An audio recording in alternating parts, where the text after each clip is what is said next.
him. Oh yeah. Squatch-D TV, they're on the case. Steve and Chris, no mystery they can't face. Busting hoaxes, exposing lies. They're the champs of the Bigfoot mystery. Mystery.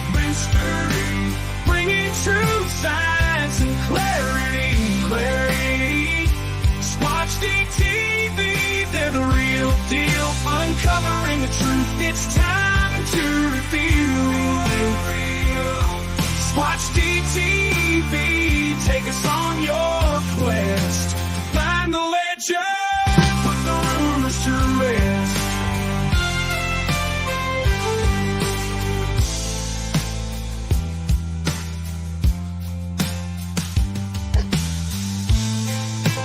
Late at night, shadows creeping. Deep in the woods, secrets lay sleeping. Oh yeah. Squatch-D TV, they're on the case. Steve and Chris, no mystery they can't face. Busting hoaxes, exposing lies.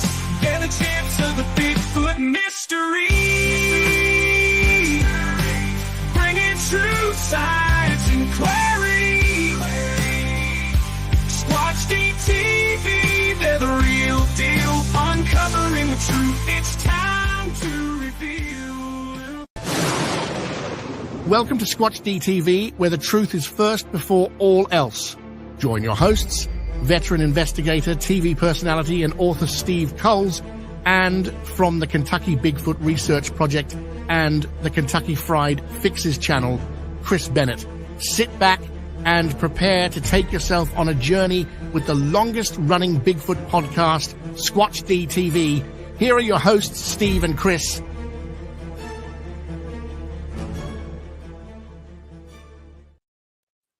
Well, if I haven't committed Harry Gary tonight, I'm doing okay. Yeah. So the gods above are working against me today. I have no idea why. Before we get started, let me tell you, it is StreamYard.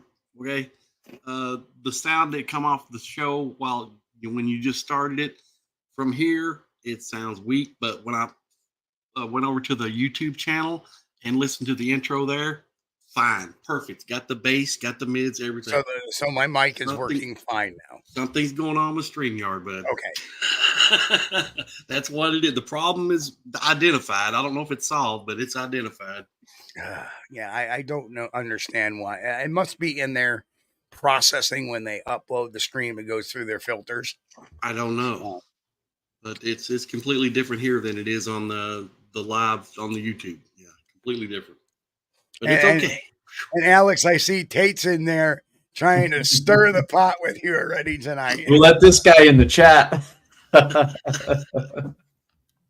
Oh no. Hey, and that's good to hear. So anyway, let's get back to the intro. Okay. Yep. But good Lord. Yeah, I had microphone issues, webcam issues. My Stream Deck was acting up, rebooted, and then the computer locked up on reboot for some strange reason. It was like everything was going on too much. And in the process, StreamYard's arguing with me that my PowerPoint was too big of a file to upload to the system to use it through StreamYard. So now we've had to do the end around that.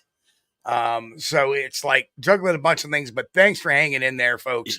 Yeah, and let's do tonight's roll call. All right, here I'm still. Wow. And it's hopping. Yes, there is a lot of people in first in the house tonight. Red Creek Research. Hello, Mike. How you doing, brother? And of course, Mick is in the house. Heart Grove Mitchum. Good to see you, brother. And Aleks. There's Aleks. Joined as a new member. Why? Thank you, Aleks. Yeah, I think mine expired for some reason. I was like, okay, I should rejoin. And we got Daniel Weeks. Hello, Daniel. Walter Kroll, Just Steve, John, Sasquatch Wizard, Adirondacks, Don Come Out Jr. Hello, Don. Just Steve. Hello, Just Steve. Kevin Harder, Professor. How are you, sir? Jen, good to see you in there. She's the bouncer for the night, Hey, Jen. along with Light. Walter Kroll, good to see you. Scrolling. I'm lost. Scrolling. Gary Johnson Sr. Hello, Gary. Good to see you. Gary? There's Chris, there, Kentucky Fried Fixes. Yeah, I'm there. Ristel, good to see you, Ristel. Well, actually, I'm here now. I think I closed it. Finding the trackway also in. The Bat Mom. Hello, Bat Mom. Good to see you. Mom, Bristol. David Parker. Hello, David. David. Don Fuller. There he is. Traveling with Jim, my good buddy Jim. Hey, how are you doing, Jim? Jay Fritz. There he is. Hey, Jay. Jay's got a seat in the front row. He says, Sandwich Savant. Who said Aleks is on tonight? Excellent. Who else? Matt, Central Florida Bigfoot. Matt. Yeah, I'm scrolling a little bit Yeah. more. I got lost a long time ago. Sharon from Belgium is in the house. Hello, Sharon. Sharon. Robert Den Duven. There you are, brother. Good to see you. Robert, welcome. Arthur Watt. How are you, Arthur? Good to see you. Yeah, there's a lot of people. Of course, we got a little bit late start, but there's a lot of people. The chat is really hopping. And I had thought. There he is, Mike, Technical Bigfoot Research. Mike. Hello. Contact. Still not finding monkeys, he said. Mrs. Trackway. Hello, Mrs. Trackway. Wait. DM Zabo. Hello, DM Zabo. Good to see you. Like that Ace Frehley thing you got going on there. Boris Khan. Boris. Hello, Boris. Good Hey, to Boris. see you. And the Beatron. Welcome, the Beatron. Good to see you. Uh-oh, trouble's in the house with Tate Hieronymus. There he is. Tate. Sorry, Alex. As long as he's got the paid ticket, he gets in the door. So shows his ID to the bouncer, and in he goes. Yeah. Martin McTighe, good to see you, Martin. Amy Martin. Wu is in the house. Amy, good to see you. Hey, Amy, welcome. Buttworm, there's Buttworm and Buttworm. Grasshopper. Yeah, normally I don't get lost to about halfway down, but it was about 1/4 of the way down My tonight. good buddy David Gray in the house. Yep, David, we may have a little mission to go on this David? weekend. I'll let you know. Who else? We got Patrick Collins. Pat Collins is in the house. See you, Pat. Always there for a good laugh. And then it's trying to keep in there. Up there's Norma, girly Bigfooter. Good to see you, Norma. Charlie Bigfooter. All right, I think we are at where we need to be. Oh, thank goodness. So I think we'll forego our usual banter, Chris, and we'll get right into the subject. That sounds matter. good. We're running a little bit behind tonight anyway. But well, good to see you, Alex. And of course, you know, you've had some great adventures over the last few years. One of them that stands out to me, though, is the Alaska missions. And if you want to kind of set that up a little bit, that would be awesome. Yeah, for sure. Thank you guys for having me on again. Always a pleasure to come on. I'm just getting over a little bit of a head cold, so if I accidentally have to turn the camera off and blow my nose, just giving you fair warning. Hopefully I don't sound too nasally or anything. No, you sound great. Got hit out of nowhere a few days ago. I'm blaming Chick-fil-A. It happened after I ate Chick-fil-A, but who knows what happened. So anyway, but yeah, like you said. Hold on. Did you say Chick-fil-A? Sorry, I have to do that. Two for good measure, right? That's great. All right, back to We the do have a mean chicken sandwich. I gotta say. Oh yeah, I do got to say Popeyes is better. Sorry, Chick-fil-A fans, Yeah. but Agreed. I agree. But anyway, yeah. So yeah, like you said, I've had a chance to do a lot of cool stuff, and also to me, my Alaska adventures really stand out. I've gone up there twice now. In 2022, we went up for about 3 weeks, I think it was, around there. And then last year, in 2023, actually this time exactly last year, I would have been up in either driving up or in Alaska already. I actually drove up last year, and I spent a month in Alaska, half of which was spent at Area A, which is the place that's kind of been called that way on the Kenai Peninsula, and the rest was in other parts of Alaska. And yeah, so it's just been, obviously adventure of a lifetime. Who doesn't want to go to Alaska? It's a special place, and there's a lot of really interesting Bigfoot stories up there, and some of the most interesting stuff I've ever really come across and just had the chance to kind of go investigate. So for sure, Alaska stands out to me as like the pinnacle. Kind of, it's not that everything else it kind of fades beside it, but definitely it is one of those places that really kind of ingrains into you, and it's really hard to forget going to a place like that. Yeah, it's raw wilderness there. And camp out and pan for gold. Yeah. I mean, it's like that. It's the end of the road kind of feeling, right? It's a place that a lot of people go to escape the rest of the world. Alaska. I mean, I literally drove to near where actually Larry Beans Baxter lives, who good friend of mine, and I'm sure you guys have had him on the program before. He's an awesome, former law enforcement, retired. He actually lives in Homer, Alaska, which is not that far from the westernmost and basically end of the North American highway system. So you can drive from anywhere where the three of us find ourselves tonight, the Northeast or Kentucky. You can drive to there, and that is like the end of the road. I mean, that's as far as the road goes, and there's still so much more of Alaska past that is only accessible by boat or plane, and all these isolated communities. So yeah, it really feels like you're at the end of the earth in certain areas, and it's just amazing. Like I said, and the people up there are incredible. I met so many amazing Alaskan people, transplants, people that have moved up there, people that have experience in the bush. They grew up in Alaska, Alaskan natives, so some of the First Nations people too. And yeah, it's just a place that really, it's just, again, I think it's in a class of its own. Here's an interesting fact. And years ago, I was at a private investigation seminar, and there was actually a gentleman from Nome, Alaska. And something I did not know was that every year they get a check from the government for oil royalties. Yep. And it's pretty substantial. It's like I think it was $1,300 this year, if I'm not mistaken. Yeah, it's like, so every Alaskan citizen gets a kick. Yep. Which is kind of cool. It is cool. I mean, hey, the cost of living is expensive up there. And if you have a wife, she gets the same kick too. Yep. I believe everybody gets a check, regardless, no matter how old you are or whatever, and no matter if you're an Alaskan citizen, they cut you a check as part of a royalty off the oil. So that's like very, very interesting. Money. The Simpsons movie a few years ago, they had it when Homer goes up to Alaska, and they're saying that the Alaskan government is paying him to live there.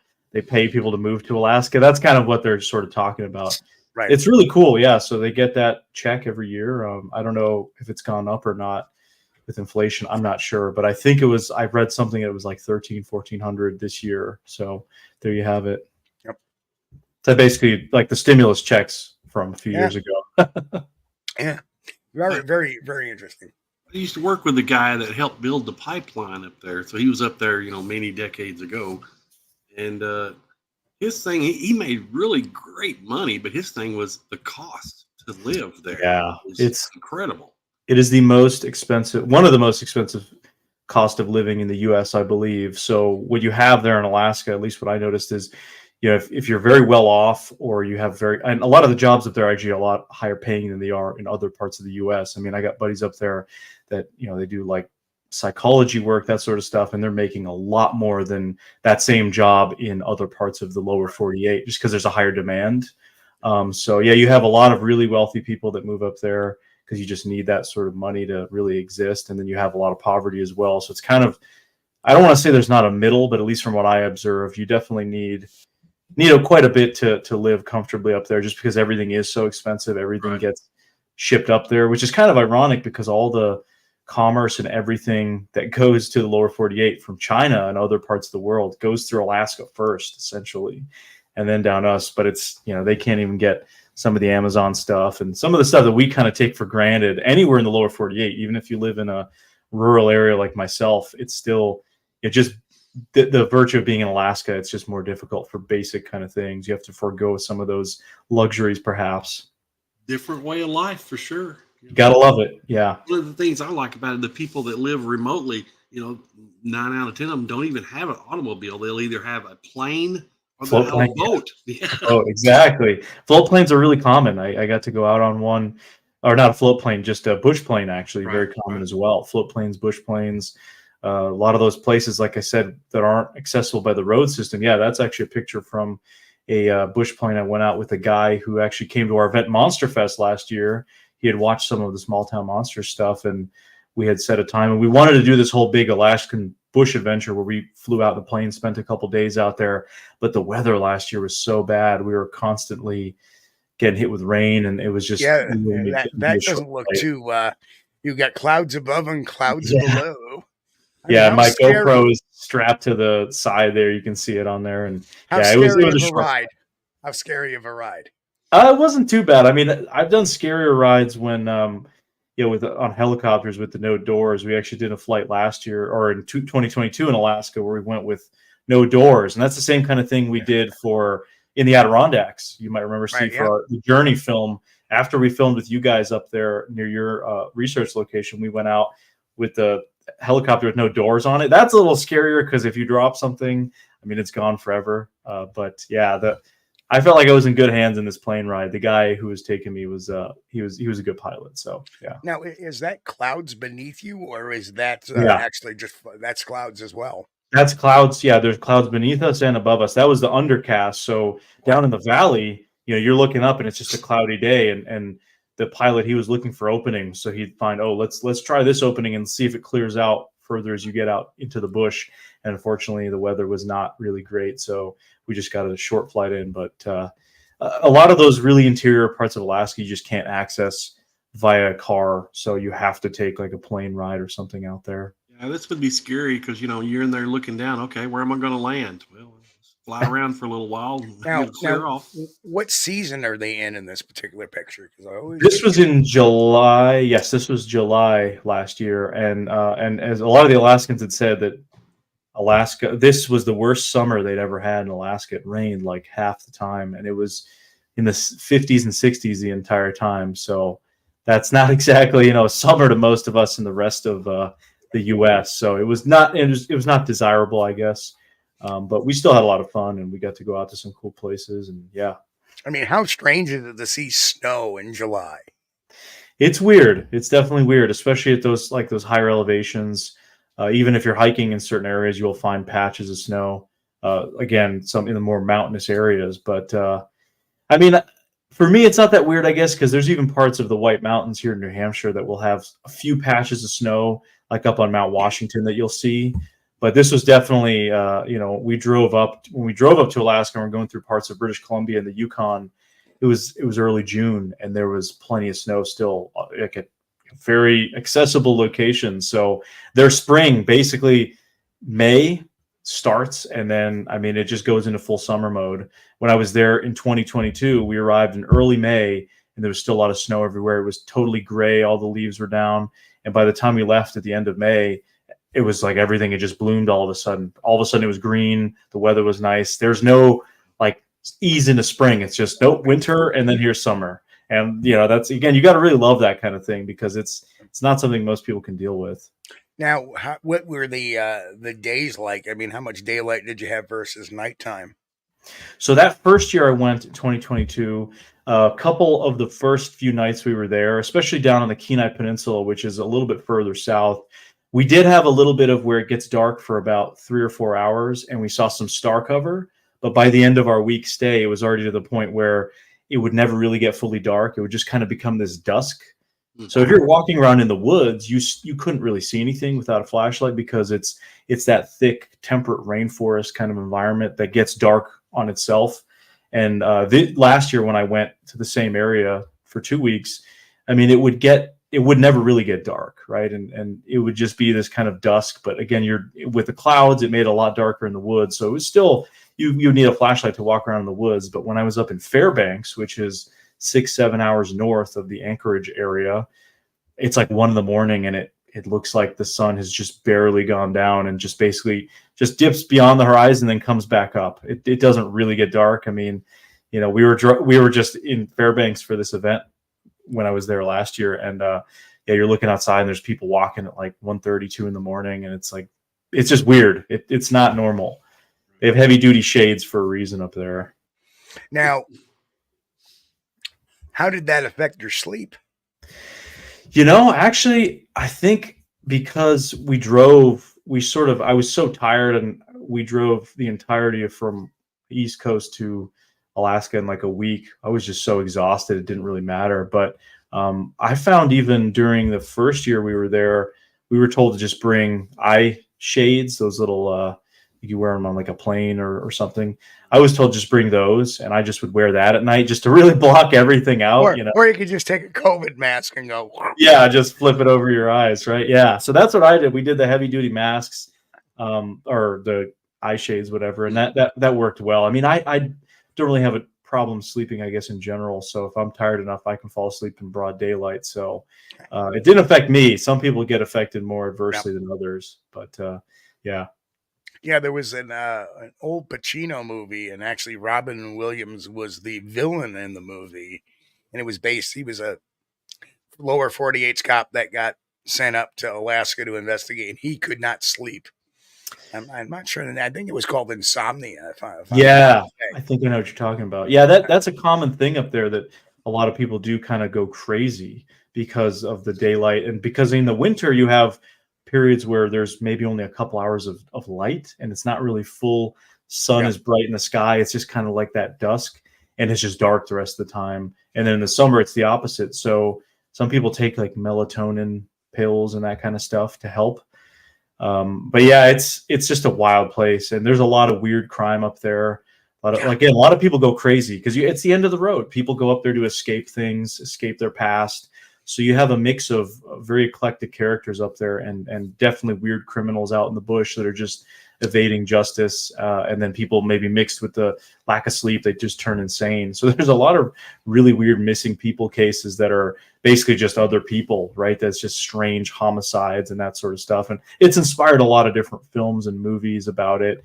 Even recently, I think True Detective had like a season up there covering that sort of aspect of the weirdness. So yeah, it's a place that really invokes a lot of kind of interesting feelings in people because of how different it is, and how wildlife there is not, it doesn't like you go out of town, you have to drive an hour to go find a place where moose and bear might be. No, it's you're in downtown Anchorage, and there's a 1,000-pound moose running around.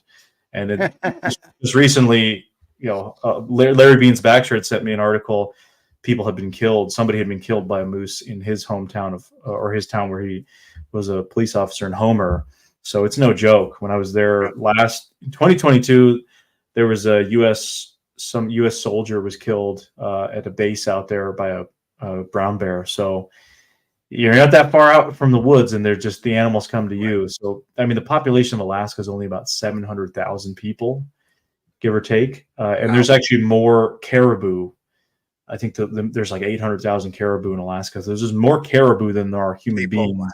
And you're talking about a place that's 3 times the size of Texas. So now I know there was, we talk about the strangeness, and we're going to segue into the Bigfoot thing here in a second, because I'll get to that.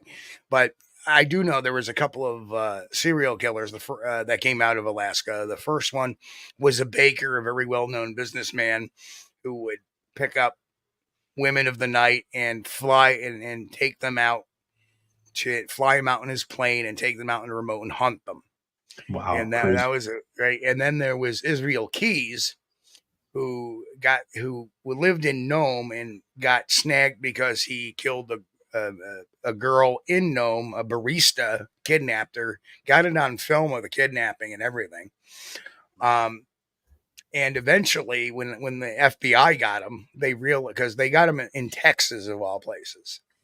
And when they realized with Keys was that Keys was traveling the entire United States killing people. Oh, man. And he actually had kill kits. Now, the interesting thing is that he grew up in Washington State in the Puyallup area, and was, his family was living off the grid, and very, like I said, very antisocial type of family affair there. But the interesting thing is he has ties to New York State and to Burlington, Vermont. is that he robbed the bank in Tupper Lake, Vermont, or New York, Tupper Lake, New York, which is about an hour and a half from where I live. And he actually murdered a couple in Burlington, Vermont.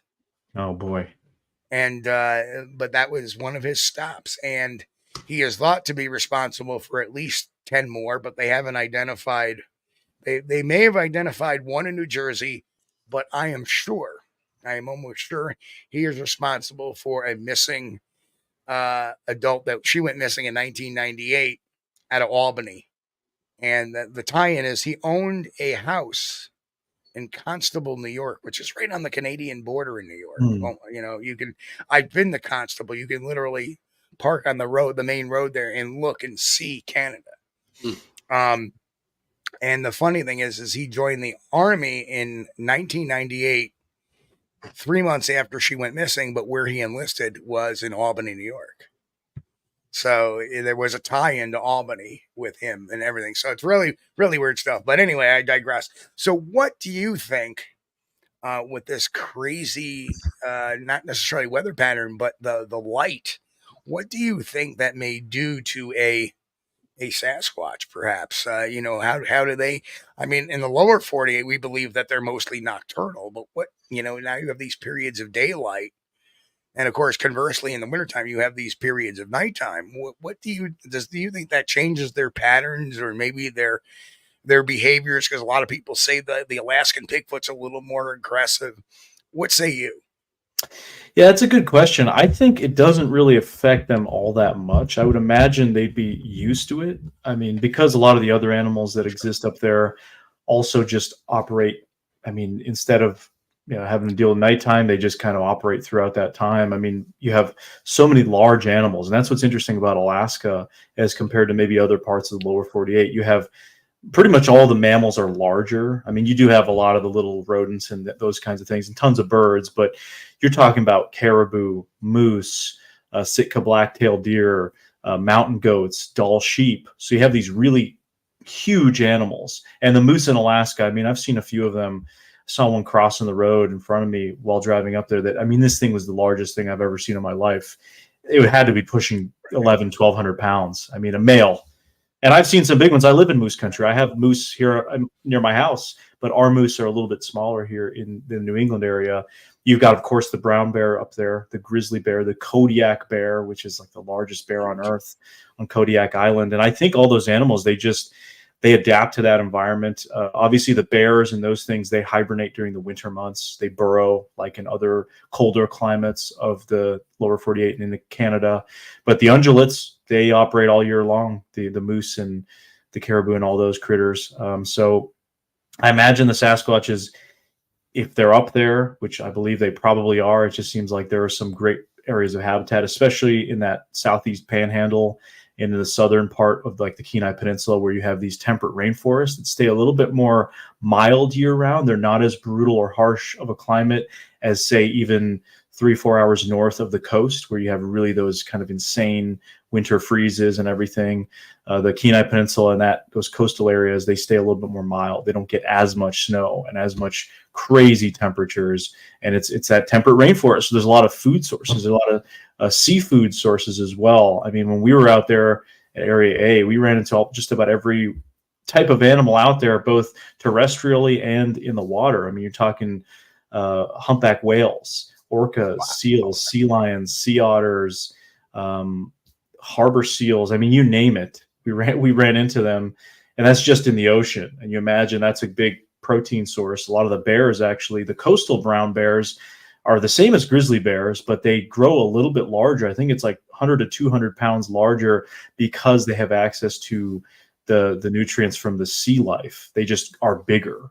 And grizzly bears are in the interior areas. I guess they have to fight a little harder for their food, and they're mostly going after some of those aforementioned deer and the moose and that kind of stuff. So yeah, I imagine the Sasquatches it wouldn't affect them as much. Maybe some of the, moving around to darkness. I mean, we don't know what their patterns are really like. We have these assumptions, and I would assume they would just make use of that time period to continue whatever it is that they do, gathering food or stalking prey or just doing whatever. Alex, Steve got a photo up here of the Chris McCandless bus.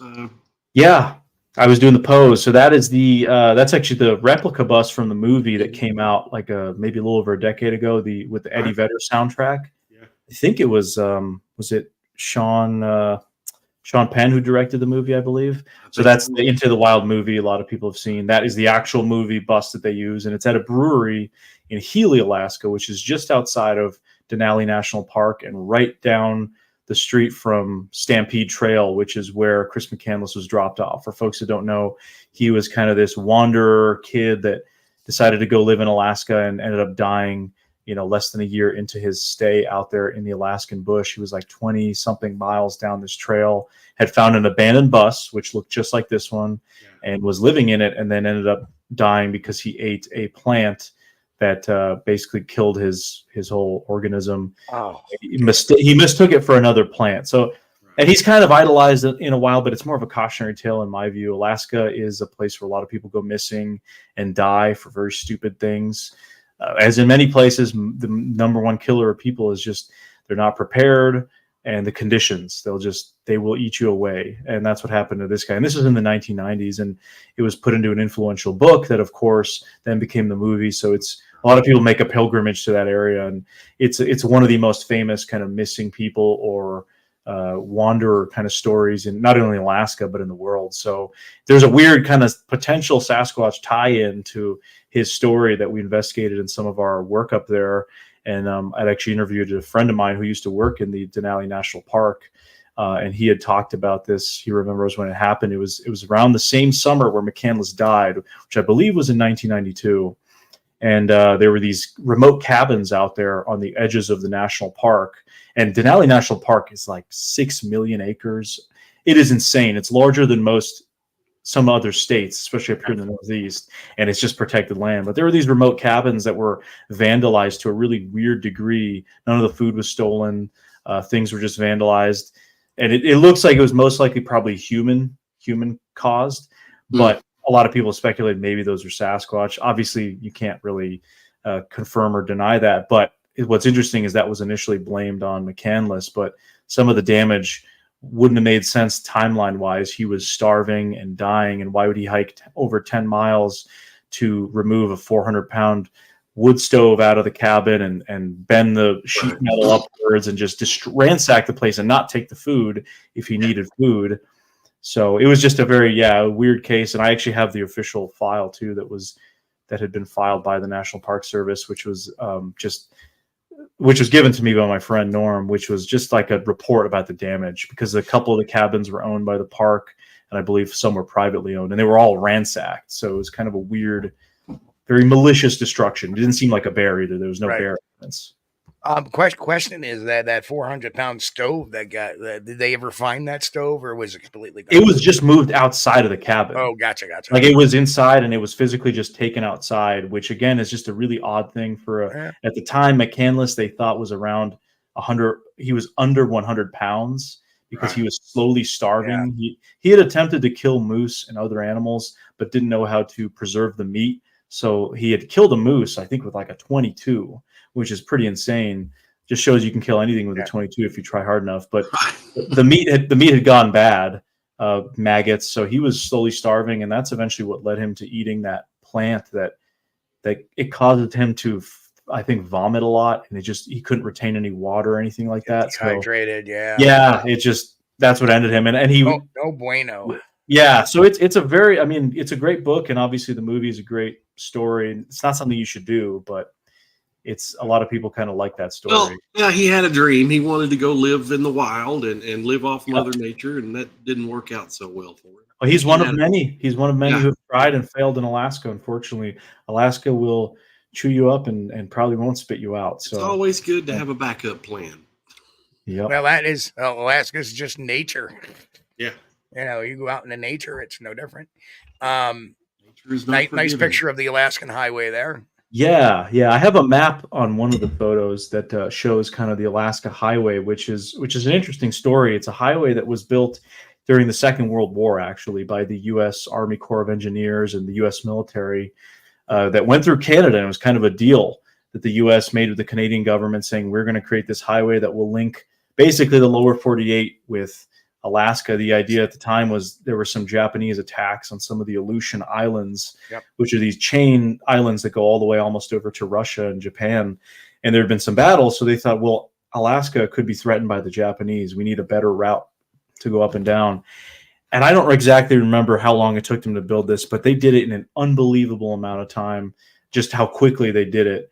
These guys, they just, from each end, it's a 1,400-mile long highway that starts in Dawson Creek, British Columbia, and goes to right outside of Fairbanks, Alaska. And that's the route. And it goes through, again, British Columbia into the Yukon Territory and then into Alaska. And it's now basically the only major route up to Alaska driving. It's like the only way you can get up there. Yeah. So that is the route that I drove up last year. And along the way, you drive through the northern Canadian Rocky Mountains. And that's what this picture is of. And just some of the areas you go through are so incredibly beautiful. But what I learned really quickly is that there's a ton of Sasquatch sightings and history along this highway as well. I mean, it's so remote. Like you can just walk off any part of that highway and disappear within a few days, just wilderness on either side. So it makes sense that the sightings are along where people are passing through. They're not, 100 miles into the bush where almost nobody goes. There are a few of those that I found in some of my research, but the sightings are pretty much all along the highway. And you're northern British Columbia, of course, which is very remote, and into the Yukon. And I kept running into cool Sasquatch stuff and statues and stories and that sort of stuff. I had a buddy that was stationed up in, I think it was Fairbanks, I'm not certain. And he told me the Alaskan Highway at that time in the 1970s, it was gravel. Yeah, it was all gravel. He drove a gravel road for so many miles. It was unbelievable. Tire popping. Yeah, it's mostly paved now, right, but there are some sections that are still gravel that they fix every once in a while. And the section when you're getting to the Alaskan border in the northern part of the Yukon that is just so bad because of these things called frost heaves.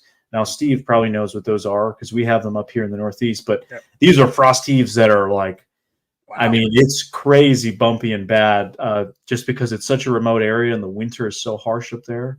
And then this is a cool little Sasquatch crossing hotel in Pink Mountain, British Columbia, which has a history of sightings around that area. So they are obviously paying homage to Sasquatch, which originates in British Columbia, but like 1,000 miles south in Harrison Valley area, which is very close to the U.S. border with Washington. So totally different environment. But obviously the story still carries out there. So it was just something cool along the side of the road. Yeah, rooms, gym, Wi-Fi, man. Yeah. It was looking a little run down when we drove past, but well, whatever else they provided, they just stripped the piece of sign away there. Yeah. Probably like the continental breakfast has been ripped off the sign. Yeah. Last few years, yeah, I'm sure they've trimmed their service. They're actually closed when we drove by, which was early June. So yeah, again, just about a year ago from now. Now that is just like what a campsite. Yeah, so we drove. It was my brother and I that drove the entirety of Alaska Highway, and so again, it's 1,400 miles. So we did it in about 3.5 days, but we still had enough time driving a few hours each day to explore, and then we'd camp everywhere along the way. And this was a really cool. This was actually technically in British Columbia, but there's this section of the highway where you cross into the Yukon, you cross back into British Columbia like 5 different times and back into the Yukon. So we were in this final little chunk of British Columbia, and we found this cool campsite on top of a mountain with a view. And I mean, it was just what a place. And this was probably like at 11, 12 at night. And you can see how it's barely even getting dark. Right. Yeah. Wow. You can still see sunlight hitting the tops of the mountains. Yep. Any concern about bears? Yeah, of course. I mean, yep. I mean, we saw a big grizzly on the side of the road up there, and we camped in one area in the Yukon where we found grizzly prints. So I had bear spray. I mean, I did have a firearm with me, but given it was Canada, I had a shotgun that I was transporting with me to Alaska, and there's a whole Canadian permit you go through to do that process. Right. But using that in Canada, obviously, would be very no bueno since you're just transiting through. But bear spray, vigilance, and that sort of thing, we had to really be careful because there was a ton of grizzlies, especially in that one area in the Yukon we camped. We found big prints everywhere and tons of black bear. We saw more black bear along the road, actually. We probably saw a dozen in one night. just black bears just eating on the side of the road, and then one big grizzly is the only one that we actually physically saw while driving up. So they're everywhere. They are genuinely everywhere. And yeah, you want to be careful. Everything, all the food needs to be packed away, nothing in the tent, and just complete vigilance at all times. Now, quick question. How far apart are the gas stations? Yeah, that's an interesting one. So there are little tiny outposts along the Alaska Highway where they will have some gas. But generally what people recommend is when you're driving up, you have at least 1 or 2 spare tires and a jerry can with some gas. So I drove up my RAV4 just because it gets really good gas mileage, and I put a hitch on the back where I just had extra gas. We filled up one of the bigger towns just to have an extra 6-7 gallons just in case, because let's say I would never really let my gas get beneath half anyway. I would always try to fill up when I'd reach a town with a gas station. Sometimes they'd be closed, so just in case you'd have a little bit to get you to the next place. So it's I think now in the kind of the current day, it's close enough that you can basically make it from one area to another on a full tank of gas, depending on your vehicle, of course, without really worrying. I mean, if you have something that's a very high gas guzzling kind of car or a truck or something like that, yeah, you probably want to be more vigilant and pack some extra fuel. Yeah, no joke. Just throw an extra 55-gallon drum in the back there. Yeah, and luckily also I should say in the summertime is when most people are driving up there. So from like May to probably maybe October, your chances of running into other people are pretty high. Like there will be a few hour stretches where maybe you don't see anybody, but we saw tons of RVers and other people going up to Alaska and coming back. And yeah, so you do run into some other people. I'm sure somebody could help you out, but you don't want to be that guy and get stuck in that situation, right? And the reason why I'm bringing all this out is just it's such. I want the audience to understand how hard it is just to get up there, to get where you need to be. It's like it's all these considerations that you don't think of. Like for me, going to the Adirondacks, that's like a breeze, a walk in the park compared to doing this. So really, I mean, all your other adventures that you go through probably are easy compared way logistically easier. Yeah, I mean it was, and believe it or not, it was cheaper to drive up.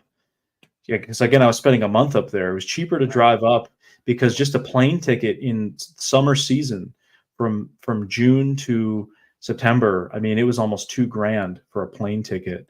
Plus you got a rental car. I mean, you're looking at $5-6 grand just to get around running. Whereas you have your own car. I mean, I spent, I think, total in gas last year, that whole trip and on the way back, I think it was maybe around $1,300, I want to say. I have my list somewhere, but I don't know if I'll be able to find it. Yeah, so, let's see. Around that. I think if I'm going to Alaska, I'm going to take a cruise. That way I can just stay on the boat.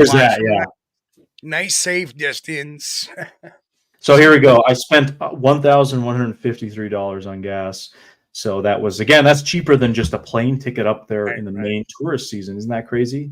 So you've got your cruises. The only other way to get up with a vehicle other than driving up is you can take there's a ferry from Seattle that takes you to Southeast Panhandle. A lot of people do that if they're moving up there or moving back. So you don't have a lot of options. Alaska is very much, again, the end of the road. Definitely not electric vehicle friendly. No, I heard people have done it. I don't know how. I imagine they probably have some kind of batteries, but maybe they have a generator or something. Yeah, but there were no Tesla charging stations in the middle of nowhere, British Columbia and Yukon and Alaska when I was up there, at least. Wow. Well, I like the tent idea. I like that. Other than being in bear country, there you go. I would probably slept in the RAV there. Yeah, I mean, I don't mind car camping, but we figured it was such a so many beautiful places we were driving through. So you can see my setup there with one of my spare tires and my gas on the hitch back there. I would probably sleep with the door open like that too, in case a bear came in the middle of the night. I'd be all locked up. But that's another thing when you go out somewhere. If you're staying somewhere away from home and you got to be out a motel bill, I mean, like $160 a night or more, that adds a major expense to your definitely. Yeah, and especially they know they can charge a premium out there on the middle of nowhere, right? So they'll charge you for sure. And Canada, of course, what's nice is the Canadian dollar is weaker than the U.S., so it's still with the dollar, US dollar, you're good, but it's, I mean, average hotel, yeah, probably 130, 140 for like a really bad, crappy kind of room along the Alaska Highway. And you're in such beautiful camping areas. Why would you even want to do so? Yeah, I mean like really, like. Well, especially if you got like a camper. I mean, you can just pull up wherever you want and just enjoy even your if you're camper. Just sleeping in your car, just park it with that view and just knock off for, a few hours and get some rest and look what you're looking at. Yeah, we did that on the way back because I drove up with my brother. He stayed for a little bit and he flew back. But then on the way back to the U.S. last year in July, my fiance came with me and we actually slept in the car a couple nights. I mean, she was a little creeped out by the bear stuff. Yeah,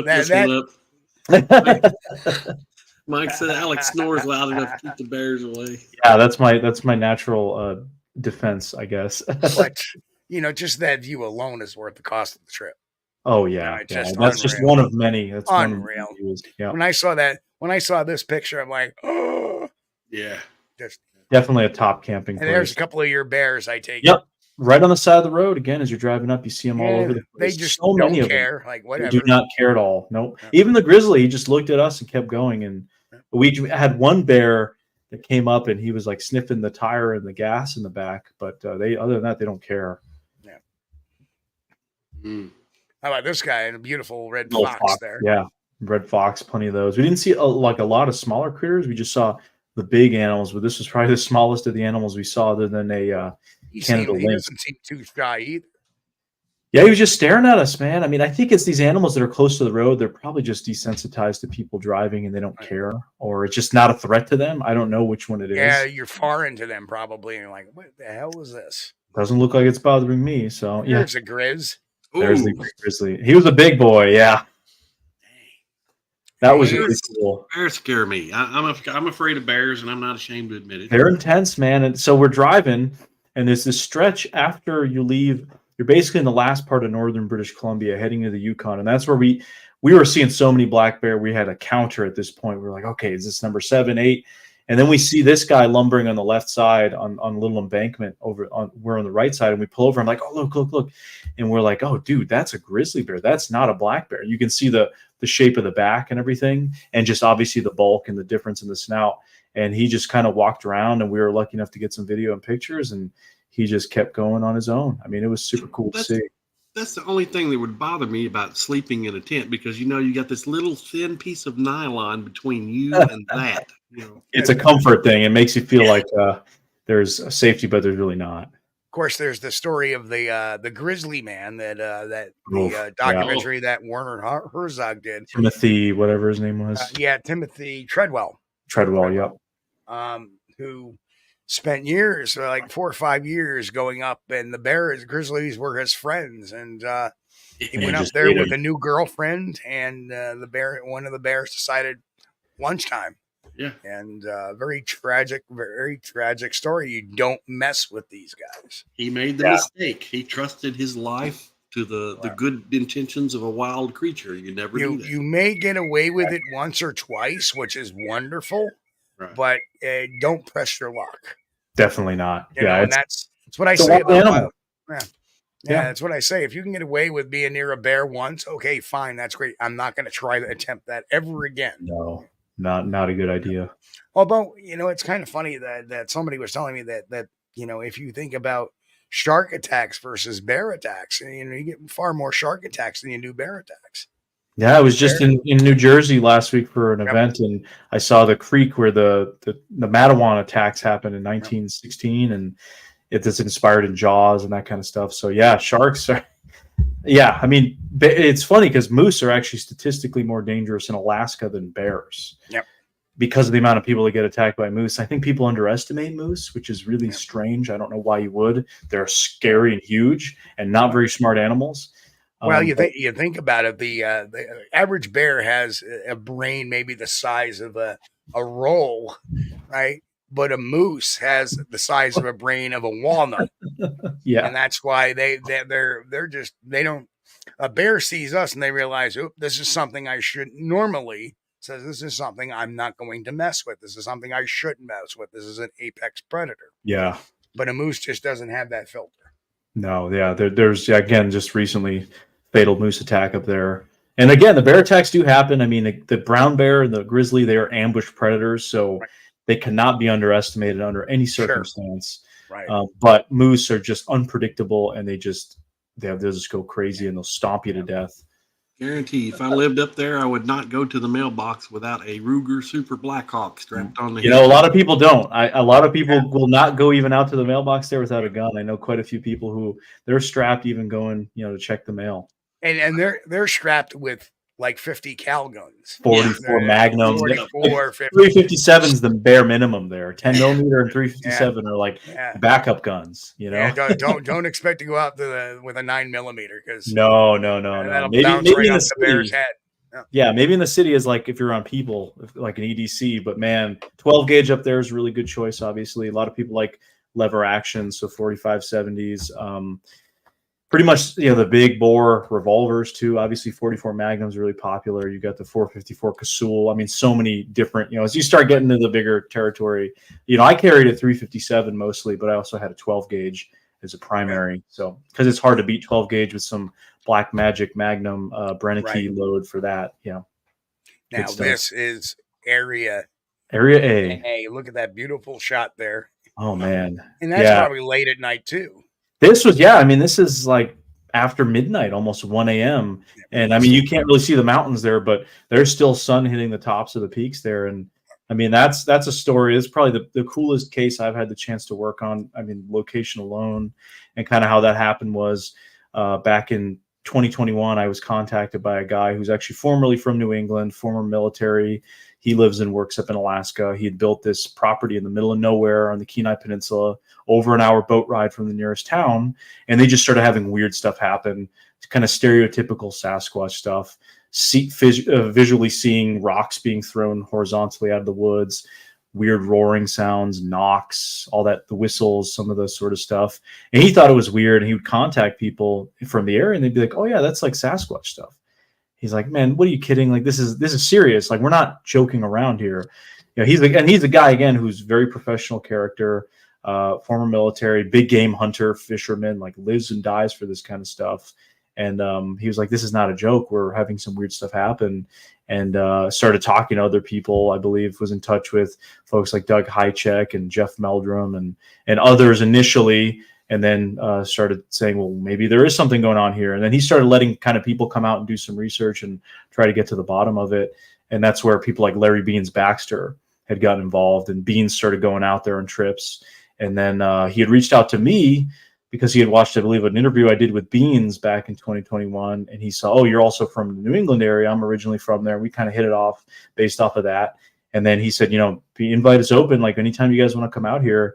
And it took us about a year, so spring of 21, and then it was May of 22 that we finally made it out there. And we were doing in conjunction with a big production with Small Town Monsters and Seth, and they were doing parallel filming while we spent a week out at this cabin location and just had, obviously a blast being in a place like this and just exploring the landscape and really kind of trying to take it all in and showcase the area.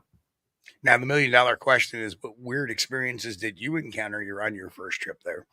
Yeah, the first trip there was definitely more, I would say, eventful than the second trip. My second trip, which was 2 weeks long, so half of my Alaska trip was out there last summer, had almost nothing happen. It was like completely silent, typical when you're out there, right? 99% of the time. But that first year, we had a couple of weird kind of wood knock, rock throw type things happen. At least we believe so. I mean, we can't say with 100% certainty that any of it was absolutely a Sasquatch. We didn't see it. We also heard these mysterious gunshots a couple times that would just happen. And we know there's nobody there. And I've had people suggest, well, could just be someone in like a different bay or something like that, or somebody in the mountains. I'm like, well, to get there, I mean, we would see them. We would see a boat come in. We would see a plane. You'd have to see them because you're in a bay. Even this last summer when I was out there, the weather was a lot worse. And we had a couple of people from the Gulf of Alaska that would come in and take refuge in this cove. And you'd notice them coming in. I mean, it was very obvious that there's somebody coming in. They anchor out in the middle of the bay for the night, and then in the morning they leave. They're just trying to get away from the really harsh Gulf of Alaska kind of weather and everything like that. So, yeah, mystery gunshots. And we found this really weird handprint on the backside of the cabin that is just very strange. It's definitely, it's like a 50-50 chance that it's either something Sasquatch-like or a primate-like, I should say, or a human being. It's not like it's a moose misidentified or a bear print. I mean, it has dermal ridges and everything on it. So that's something that we still have. The samples were collected and were given to Doug Hycheck for, and it's part of Legend Meets Science too. So I don't know the results on that yet, but yeah, we had a whole host of kind of stuff happen. Just again, a lot of it like that stereotypical potential Bigfoot stuff that is so inconclusive, but maybe when you add it up together, it kind of it fits purported behavior, but I can't say obviously. Now, quick question: when you heard the tree knocks, what was the temperature at that time?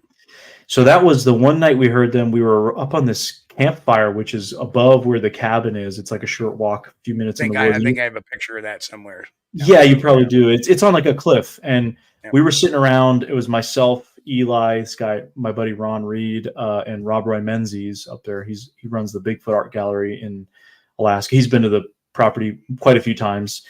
We were just sitting there hanging out at the fire pit for quite a while. We had cameras, thermals, everything, and it's maybe about like almost 2 a.m. at that point, if I had to guess. Pretty chilly. I mean, it's got to be high 40s, maybe mid 40s. So it's not very warm. Again, this was in May, so this was right when spring was kind of kicking off up there. And within a week of that, again, it was like summer just came into effect. So that being that temperature, that kind of rules out that the popping you're hearing is not expanding and contracting of the trees, which happens when you start getting into the mid to low 20s. The trees start cracking. Yeah, sound like pop. That's the reason why I asked that question. Oh, absolutely. Being Alaska, not familiar with what kind of temperatures you have. Absolutely, and you know, it would have been, you know, less something I'd emphasize if we didn't have other things happen with it. So we would hear the wood knock that would break the silence as we're just chit-chatting around the fire. And then what I could only describe sounds like an object or a rock falling from or being thrown from the side of this kind of hill we're on, hitting stuff along the way down, and then hitting rocks and then splashing into the water, because the shore there is covered with some rocks and that sort of stuff. So that happened a few times, and we're just kind of flabbergasted. And we have audio of it. It's in some of our Alaska videos. And we would hear this knock, and it was a very weird sound because it was very similar to a percussion instrument that we actually have there at the cabin, which is something that say they would just use, and it's like this South American thing where you just hit it and it makes a really like nice crisp knock. It's almost like one of those bells, but it's made of wood, and there's one with plastic actually too. And so it sounded very similar to that, which is weird. And we heard a few of the knocks and what sounds like these rocks being thrown. Again, can't say 100% because we didn't see anything, and we don't believe we tried to emulate it. The problem with that area is you have moss covering the entirety of the ground. So finding any rocks is kind of difficult. The only ones we had was the ones we had assembled around the campfire. But you know, we tried dropping, let's roll them down this hill, see if they splash into the water, see what it sounds like. Half the time the rocks would get snagged and caught up on stuff on the way down. The only way to do it was, hey, throw the rock at this tree and it smashes the side of the rocks on the beach and splashes loudly into the water. Because we also thought, okay, what if it's just there's some animal splashing in the water? I mean, we've got seals out there. We have sea lions. We have sea otters.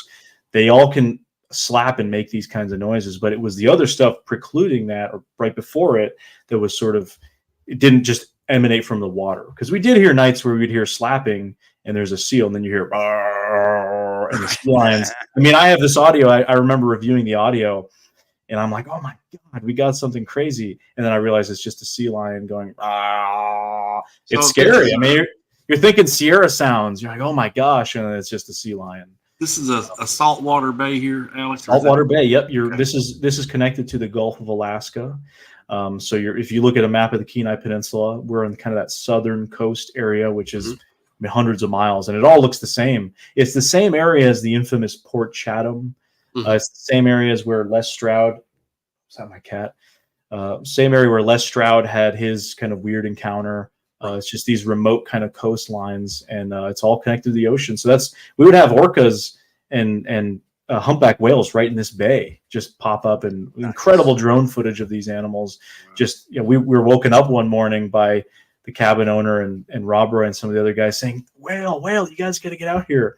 And we're watching these humpback whales for a few hours. I mean, it was just amazing. It's like a National Geographic in your right outside your house. You know, it's crazy. And the water looks relatively calm. To see those in Yep. such calm water that close is amazing.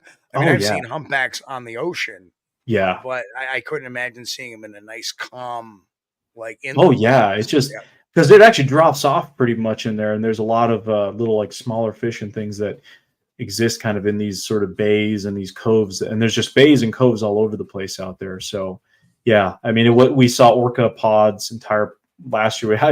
We were following them with the drone, and we're following them with the boat, kind of just observing them from a distance without harassing them, and it was just such a cool experience, man. No, dude, you went in the water with them things? No way. No, I didn't swim with them. My friend did fall in with his kayak though when we did some sea kayaking, which was terrifying. That was absolutely scary experience. We were using these sea kayaks, and they're a lot narrower and longer than normal kayaks, so the balance is very freaky. And we were pretty far away from the cabin, and my friend Ron, and I'm panicking. The water's freezing. I don't want him to try to drag me in by accident, because as I'm sure you know, Steve and Chris, people when they get in the water and they're nervous, I mean, they just grab on anything. He did have a life vest, of course, but I had to secure him on the back of my kayak and try to get me to the shore. Luckily, the other guys were in the boat at the time. They were doing some fishing, and they came to our rescue and got us. But it was like a scary scenario, because you going down in an area like that, the water is just, I mean, it'll get you pretty quick. So we were able to get him back to the cabin and get the wood stove going, and he was okay. And it's in the video. I mean, I was asking him, like, is it okay if I put it in the film? I mean, it's almost like a PSA of how to be careful and just stay calm in these kinds of scenarios. Because, I'm not going on a sea kayak anytime soon. I'll tell you that. No, I would not get out on a boat and go out there with killer whales and stuff swimming around. No way. No. Yeah, not a little boat. Yeah. There's a bear track we found up on this, very high up on this mountain. We were over 1,000 feet above where the cabin is, and that's the view you can see. Just, I mean, absolutely incredible with the those big trees and everything. And again, it's a temperate rainforest, so that environment is just very lush and green. Amazing how much food sources are out there. But there's a reminder: you are not alone. Yep, and that's just a black bear. That wasn't even a brown bear, which we're lucky, you know. The snow has. Can you put that one back up there, Steve? It's you have some particular features there. Everybody needs to look at. You see the claw marks at the end of the toes. Yep. It's not a big footprint. No one's claiming that. It's obviously it's a bear, right? It was fresh. We were climbing up. We were bushwhacking up this mountain. It was crazy bushwhack, and we came upon these fresh tracks. So he must have been right ahead of us. We might have pushed him out of the area. At least that's what we assumed. Bear. Fresh print. That's why you hike with a 12 gauge out there. Amen. Yeah. So this is a picture of the handprint after Larry Beans Baxter had dusted it with some of the powder, like the police stuff that they use. I wanted him to collect the sample because I said, he's got the law enforcement background. I'm not trained in that stuff. This is the original. That's the one as we found it. And then that's after he dusted it. He had actually collected some of the samples and then had dusted it and tried to lift it with a kind of this tape thing you put up on it. Now, did anybody hear that? No, we didn't hear it. We actually, the theory is that maybe this happened before we actually showed up. Luckily, the first year we were there was almost no rain the entire time, which is pretty unheard of for a temperate rainforest. For almost a week of no rain. Last year when I was there, 2 weeks, it rained. We had maybe two and a half days of sunshine. It rained the entire time. Crazy. So stuff like this doesn't last very long, but they're having a very kind of dry spring into summer there, and we think that maybe it happened in between because there was a previous trip to the cabin less than a week before then we went out there on that first trip. So we thought maybe something came down. I mean, I don't know. Could be human. That's obviously a possibility. And I had sent this along to a few people that are obviously educated in this kind of stuff. I'd sent it to Jeff Meldrum, first of all. And then Mike Ann had actually, Tactical Bigfoot Research, had hooked me up with a former professor of his who did some dramatic glyphic stuff. So I sent that to him. I believe he's a professor in the SUNY system. I don't recall his name. I have the email somewhere, but he had told me he remembers working with Grover Krantz and others back in the day in like the 90s with the dermatoglyphic stuff. And he remembers Krantz talking about the Sasquatch stuff. And he initially had said he thought it was a bear, which I thought was kind of funny because there's dermal ridges there. And then he admitted, well, I haven't done dermatoglyphic stuff in like 20 years. So he referred me to a colleague of his who I then sent the emails and these photos to. And he said he did believe it was probably human, but he doesn't discount the idea that there could be something like a Sasquatch still out living in remote areas, which I thought was really interesting from somebody who's a bona fide academic that is not somebody who's into the Bigfoot stuff at all. This is just a person I randomly was able to be referred to. And it was just cool to include that in my film about it. But yeah, it was just, yeah. I like the dermal ridges. I like that. Yeah, I mean, it was weird. I was going out to change the audio recorder battery one day. It was towards the end of our first week, and I'm thinking to myself, I remember Doug talking about all that Alba Vernick stuff, and I was just kind of thinking about them. Like, let me just walk around this cabin real quick, and that's the kind of metal siding that's along the cabin. And I just found this, and it was underneath this window that they've had some weird stuff happen there in the past, and it was in a weird angle, the handprint. And I'm like, that's kind of weird. And I called everybody out. I'm like, can you guys remember doing this or anything like that?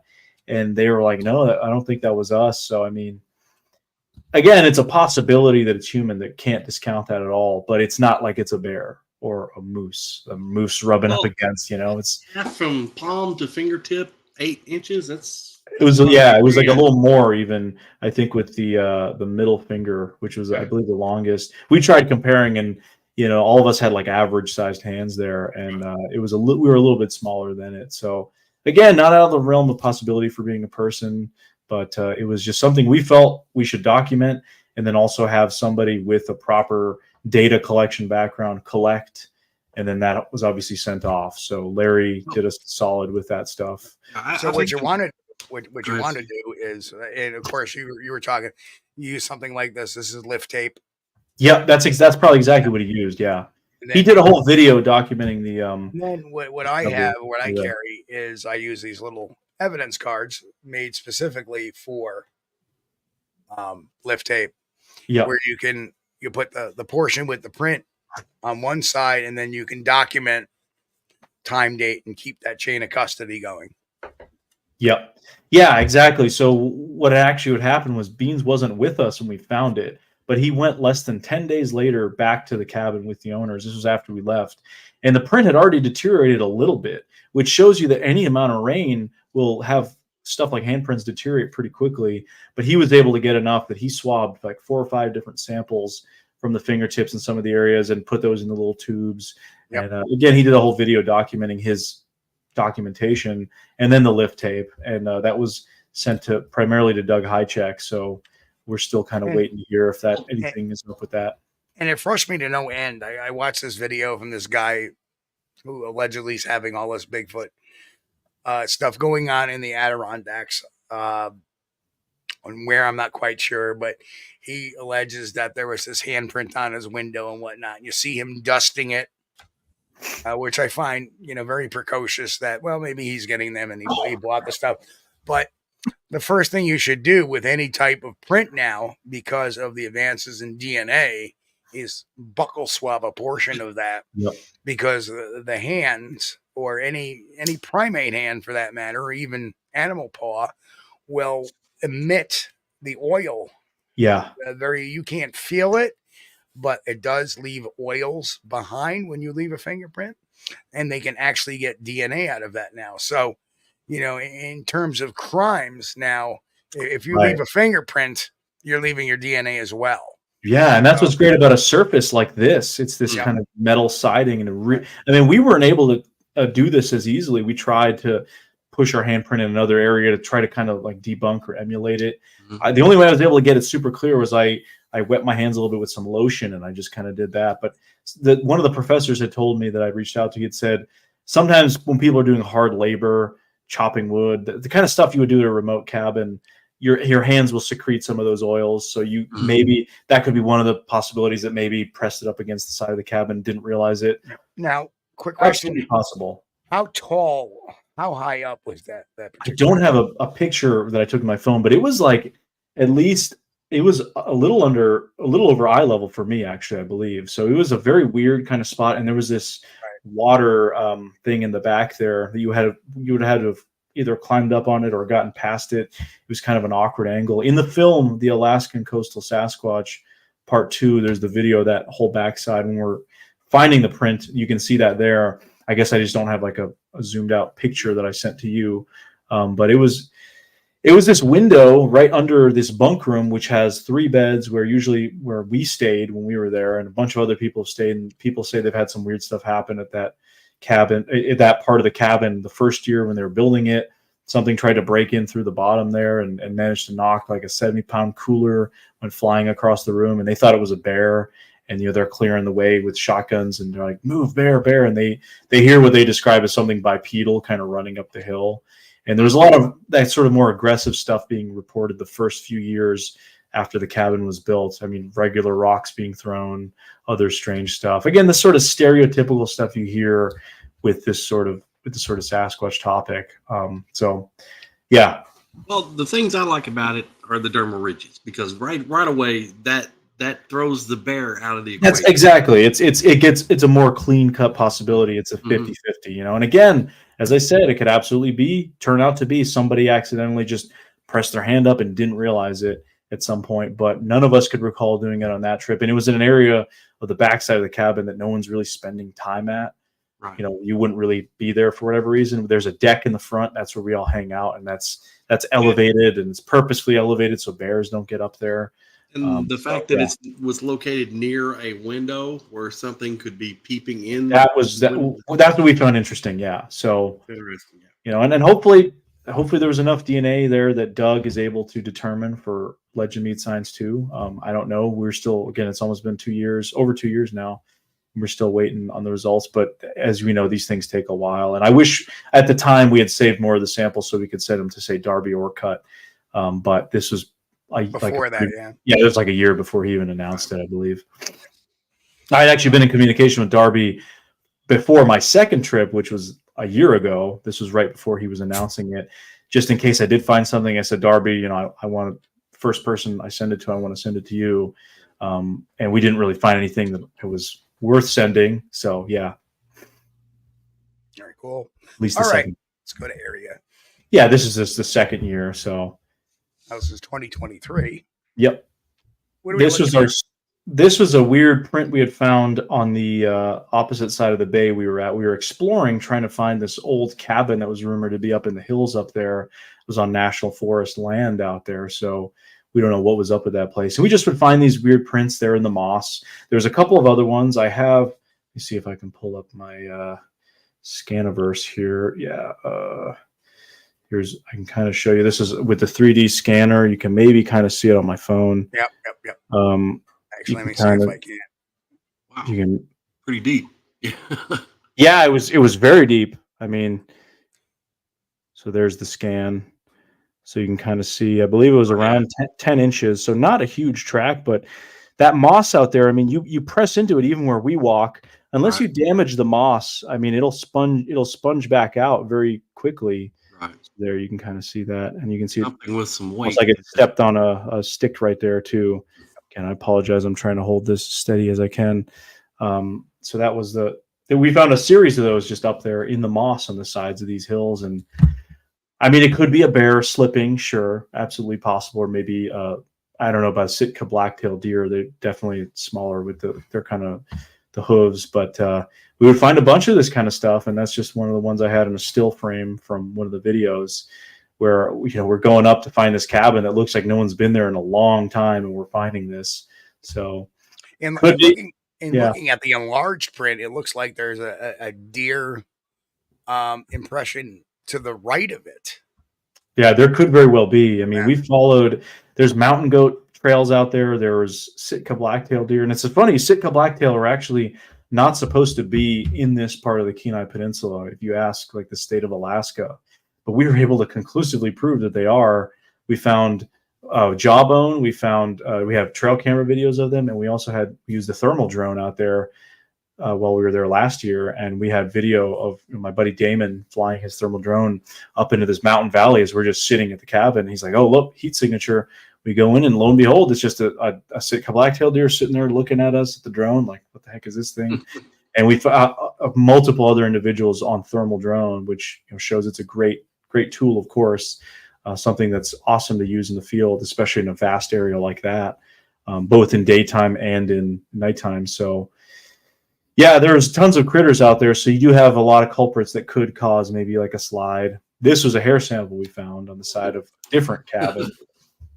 Now, we expected, what do you guys think this is, just based off looking at it? I'll tell you the answer, but if you had to guess.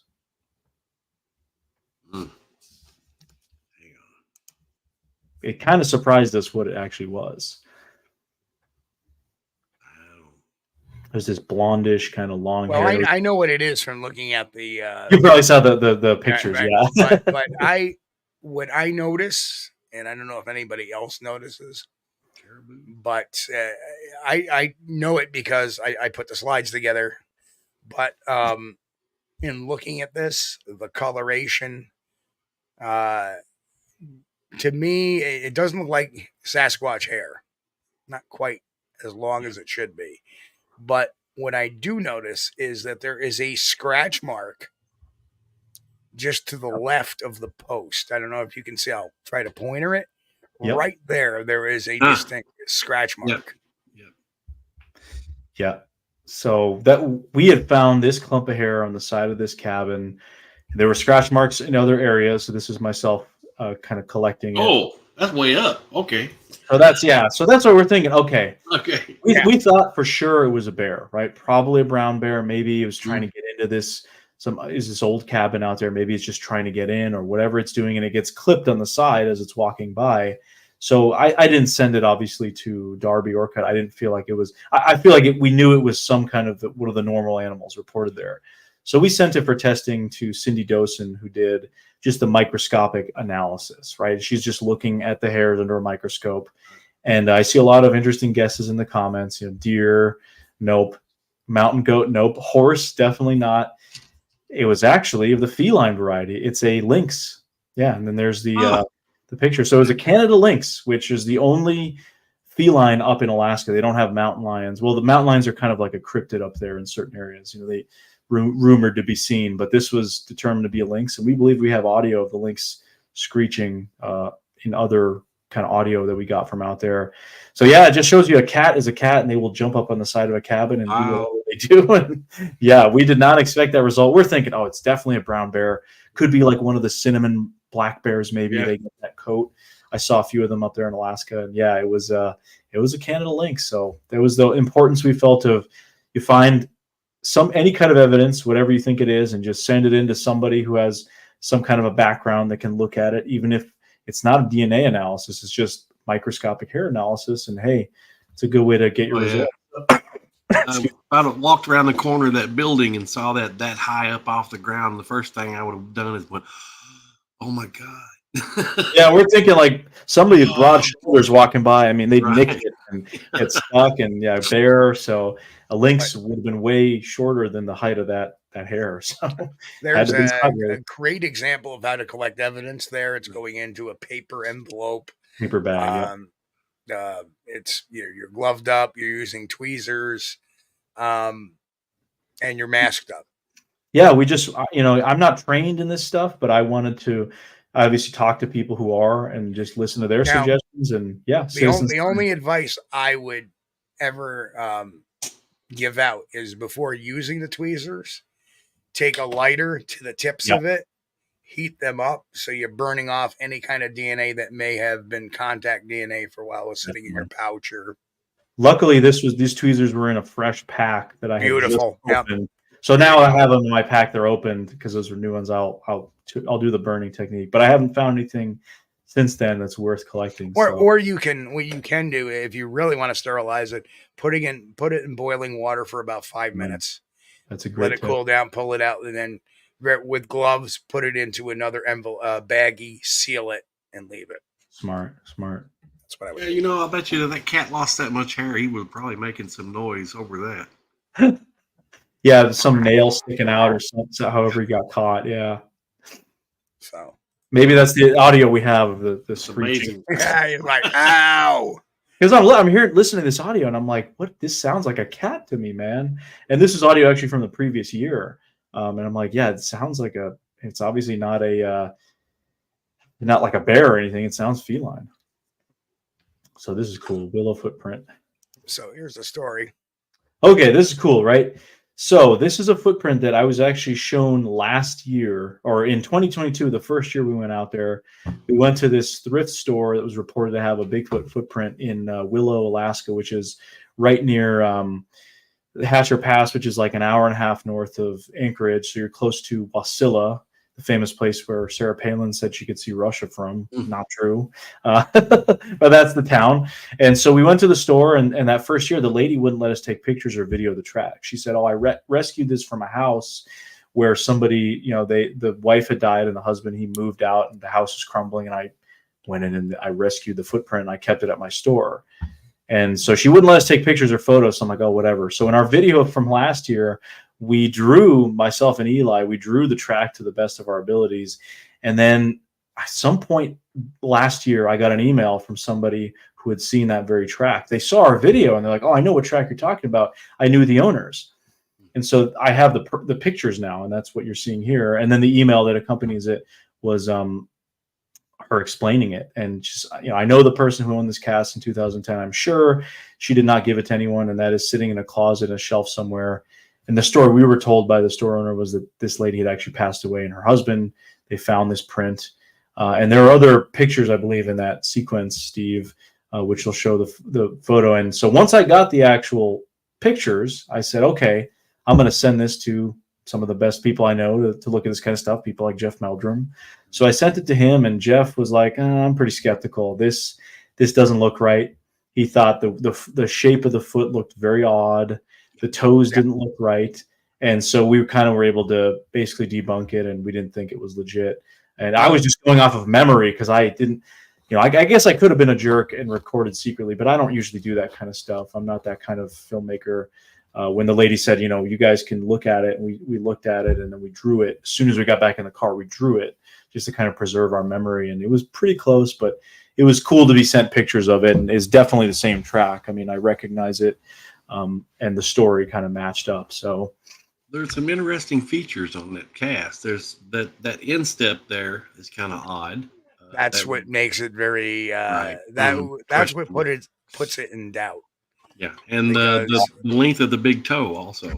Very strange. Yeah, I don't know. Again, I was like, oh man, it looked amazing because I'm thinking off of my memory, and I had 2 minutes under pressure to look at it without a photo. And then it was really cool to get the actual photos and show them to people, be like, hey, what do you guys think of this? And people and I believe Cliff had said he had already seen this track before when they had filmed up in Alaska for Finding Bigfoot like over a decade ago. He had said they'd looked at it or something. I don't know if it was on the show, but he was aware of it. So, yeah. Well, to me, the instep, makes it questionable. But now I had seen tracks here in Kentucky where that feature was on the outside of the foot, on the opposite side rather than the side of the big toe. So that wouldn't be a deal breaker if it had a little narrowing place there, kind of like an instep, but on the opposite side. Yeah, I'm looking at this, and I always warn people about a Bigfoot having an arch, or where the heel of the foot is at a different angle than the toes. And if you look at this print, the heel of the foot seems to be going off at like 100 degrees, maybe 110 degrees. Yeah. Whereas the foot is straight at 90. And when you have that hook in there, it's either indicative of somebody hoaxing a track and not realizing, a Bigfoot doesn't have an arch, or two, a bear overstep. So where the for whatever reason, the one of the paws is, or the back paw may have came down on top of the front paw as it's walking. Right. And because of the angles of the paws being different causes that bend. But what I do find interesting is why that little divot in the big toe. Yeah. And when you look at the big divot, you got to think that, and it's so hard to do sometimes, but that means there would be a bulge in the crease of the big toe. Not not a depression, but a bulge. Remember, when you look at a track, it's Right. a reverse image of what you're actually is in the ground. Yeah, that'd be weird. So I'm not quite sure. What it looks like is somebody, at least in me looking at this. I don't think it's a bear. I don't think it's No. I think, to me, it looks like somebody was drawing the toes, right, by kind of just mushing their fingers in. And when they did the big one for the big toe, it didn't look big enough. So they tried another one. And that's why you have that strange crease in the middle there. Right. So what they actually did was they dug their finger in deeper to get that impression, and it caused that line. So that's what it looks like to me. And the bend in it, like the heel, doesn't look right at all. Or I should say, actually, not the heel, but the direction of the heel looks wrong, and the middle looks way too narrow for it to be a very pliable type of foot that we would expect. You know, the reason why they call them Bigfoot is not necessarily because of the length, but more because of the width. One has to keep that in mind as well. That's interesting. But cool. I mean, really great. Oh, yeah. And again, you're doing exactly what I preach, is that we're not the scientists. We're the investigators. We go out, we collect the evidence, and we ship it off to science, let them make that determination. And I think that's huge. Yeah. That's why credibility stands with folks like you and Seth and everybody, getting the right stuff out to the right people, and Eli, and maybe occasionally Tate. Yeah, no, I just think it's important. Again, like, I'm not trained in this stuff, but I'm trying my best. If I find something good, I want to be able to send it out to a Darby Orcutt or Cindy Dosen or a Jeff Meldrum. Just be like, hey, what do you think of this? Get some other opinions. Or obviously, that was so cool when Tactical Bigfoot Research Mike hooked me up with his old professor who literally did this stuff, knew Grover Krantz, knew all these people. I mean, that was such a cool connection to make. And I've tried my hand at reaching out to other academics before, and I've hit a bit of a brick wall with some of them. Yeah. Some people that have just been either not want to respond, or they just laugh it off. But it was really cool to see a few of them. They're like, hey, we're not at all uninterested in this. We think there may be something to it, and they're kind of willing to tell you a little bit about it. And I thought that was really cool. So yeah, it's cool to have a repository of folks you can kind of reach out to with stuff I was actually trying to get a psychologist on the show that has his own podcast. That no response. Yeah, right. The worst thing I ever had was I was doing this audio video about alleged wood knocks and theorizing stuff and alternatives, and there was this group in the Congo that does this trail camera project with chimps, and they have all these really cool videos of chimps throwing rocks at trees and almost wood knocking sort of stuff. And I asked that nonprofit group, hey, do you think, is there any chance I might be able to get your permission to use this video in a different video about some, I kind of tiptoed around it, some Sasquatch kind of stuff. And the response I got back was pretty scathing. I think it's probably the worst. It was like, we do not want to be involved with this kind of stuff, and Bigfoot's definitely not real, and all this stuff. And I'm like, wow, you could have just said no. It was like she went out of her way. And then I looked her up, and she turned out to be some politician in the European Union. So I'm like, oh, okay, it checks out now. Right. It was very. I remember sending it to a couple people. I probably sent it to Mike too at the time, and it was just like, geez, man. Tell me what's bothering you without telling me. Yeah, I have a video coming out either tomorrow at some point or Tuesday. And again, I was being nice. I could use it under fair use, but I was being nice through it. So I'll see if I get an answer back from them. I actually showed him the slide I was going to use it with. But so there's going to be a mid-cut video this week, folks, too, as well. So yeah. So out of didn't see any Bigfoot, found some, I think your trackway, let me go back to that one. I think that one to me has a little more provenance to even to that because you can tell there's no arch. There is. And actually, it's kind of funny because it has that strange where it seems like the middle toe seems to be the longest one. That's very similar to the Fort Ann cast. Fort Ancaster has that similar toe structure. Well, yeah, and yeah, what's obviously, as you know, Steve, here in the Northeast, it's a very difficult substrate in general. I mean, we have a lot of that leaf litter, run into that plenty. There, it's a different type of difficult because it's this moss that, I mean, unless you really destroy or damage the moss, again, your print, you may step somewhere gently. Within a couple hours, it'll sponge back up and bounce back out. So tracks don't last that long. And there was really, I mean, the year prior to that, to this one, we had found this really weird, almost like what looked like something sitting, and there was like foot scuff marks and very big kind of impression where something was sitting, where it looked like something was sitting, and the guys had reported on a previous trip to the cabin that they had felt like something was watching them from there, and they had this really weird thermal hit from there, and that's in the first Alaska coastal Sasquatch. But so that moss, unless you damage it on purpose, it doesn't really hold tracks that well. So that was interesting for sure. But, you know, you do notice that there seems to be a lot of substrate pushed to the back. So I'm wondering if that's what caused the damage to the moss when it stepped off. It was kind of pushing off a little bit.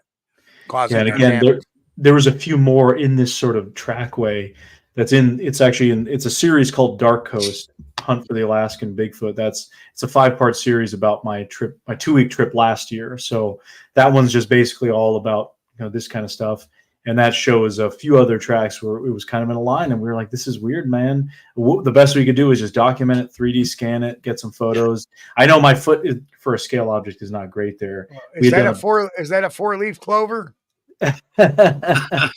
Luck of the Alaskans, right? Sure does look like it. 1, 2, 3, 4. Okay. But that's what I love about scans or tools like Scaniverse, where you can just take a 3D scan and then you can get your pictures and then cast it if you have the right materials. Is just you get these awesome 3D scans and you can then send this to people. You can upload it to the website. You can do all sorts of stuff with these tools. So props to people like Matt, Central Florida Bigfoot, and Mike Ann, who really kind of got me on board with the 3D scan stuff. It's been hugely useful out in the field. Myself as well. Yeah, I mean, there's so much you can do with an iPhone now. I mean, I've got a whole section that's just different apps, Bigfoot mapping project, scanning, stuff to link with the thermals, all this other kind of stuff that you can use with your phone, which is great. Awesome. So what's your take on the Port Chatham Sasquatch? Good question. Port Chatham. It's obviously an infamous location. It's one of these places that there's been some very dubious stuff out of there previously. Certain shows, we'll say. The show is certainly dubious. Yes. The story is interesting, and certainly somebody like Larry Beans Baxter, I would defer to him for his kind of research on it. And I know you guys have had him on before, but he's just become a good friend. And I mean, I spent almost a month with him up there last year, so. We didn't get to go to Port Chatham, but we went to Homer, which is the closest area to going to there. What my take on the Port Chatham thing is, I think it's an area where, I mean, I don't see why there wouldn't be any Sasquatch, right? The rest of the Kenai Peninsula, where Area A is, I mean, it's not close to there, but it's the same type of environment where Les Stroud had his weird encounter. I did a video on that too a few months ago. It's the same kind of habitat. Like there are stories. I met people at the Boreal Bigfoot Expo up there last year. Told me I grew up on the Kenai Peninsula, and the old timers used to tell us about the hairy man. Like the stories are there. I don't see why they wouldn't be in Port Chatham, but I think that story got overblown into a massacre, and it seems like the truth is a little less fanciful than the extreme version, which is Bigfoot was killing people, and that's why the town abandoned. If you look at why the town was abandoned, there was a lot more economic reasons. Yeah, the economy dried up for that type of business. Yeah, it was a fishing and a logging community. The fish cannery basically burned down, and that was a huge economic incentive. And that at the time, the 50s and the 60s, when the abandonment kind of happened, I think it was in the 40s and 50s, that's when the oil boom was kind of starting in Alaska. People were starting to get jobs there, a lot more lucrative. Move your family to Anchorage, work for Shell or Exxon instead of in this remote community that's so hard to get to, and the chance of death is extremely high, getting crushed by logging equipment. There's so many factors that led to the abandonment. There used to be even a little community where Area A is. There used to be a town about 100 years ago, and you'll run into remnants of human civilization all along that coast, even stuff going back to when it was part of Russia. I mean, the Russians really use it to extract resources, primarily fishing, logging, and then when the U.S. took it over, it was the same thing, mostly on the coast. And a lot of these communities and places are they're destitute now. Port Chatham was abandoned. Yeah. And So for those who don't know, that was the Seward purchase. yes, Seward's Folly, as they called it, right, which is considered to be a big mistake. And hey, I think a lot of people, it's not a mistake now, but yeah. So when I did my video on the Kenai Peninsula, which came out like 5 or 6 months ago at this point, February. And I had interviewed Les Stroud about his encounter that happened out there. I wasn't interested in his show or any of the characters he was involved in afterwards. I mean, I'm a little disappointed with his show, as I'm sure a lot of us are. But I remember distinctly when he talked about his encounter that happened on the Kenai Peninsula many years ago when he was filming Survivor Man. And it was an interesting connection with Area A, actually, because the property owner, he had contacted he had a boat captain, a guy who was bringing lumber out for him and materials for the cabin, had a bigger boat. And so initially when they started having stuff happen to Area A, the property owner had contacted this guy with the boat and said, I'm having this weird stuff happen. And the guy's like, yeah, it's Sasquatch. And he's like, man, come on. Why are you pulling my leg? This is silly. He's like, no, really. I mean, I'm not joking. You know who Les Stroud is? Sure, I know who Les Stroud is. Well, I was contracted by his production company to take him out under the Kenai Peninsula and film him. This was like 2006 or 7. And when we picked him up, he looked like crap. And he was saying something about, what is the chance Sasquatch exists? And then I heard that story from the property owner, and I go back and I rewatched the Alaska episode of Survivor Man when he's out there, and they happened to show one shot of the boat, and I see the name of it. I don't recall the name, and it lined up perfectly to pictures I received from the property owner when he was having stuff brought out for the building material. Hopefully the boat wasn't named the SS Minnow. No, but it was the same boat. So I thought, okay, that's a cool kind of connection. So yeah, again, Port Chatham story, just to kind of circle back to that, I think it just blown out of proportion, has turned into a bit of a Bigfoot circus now, as a lot of things do, unfortunately.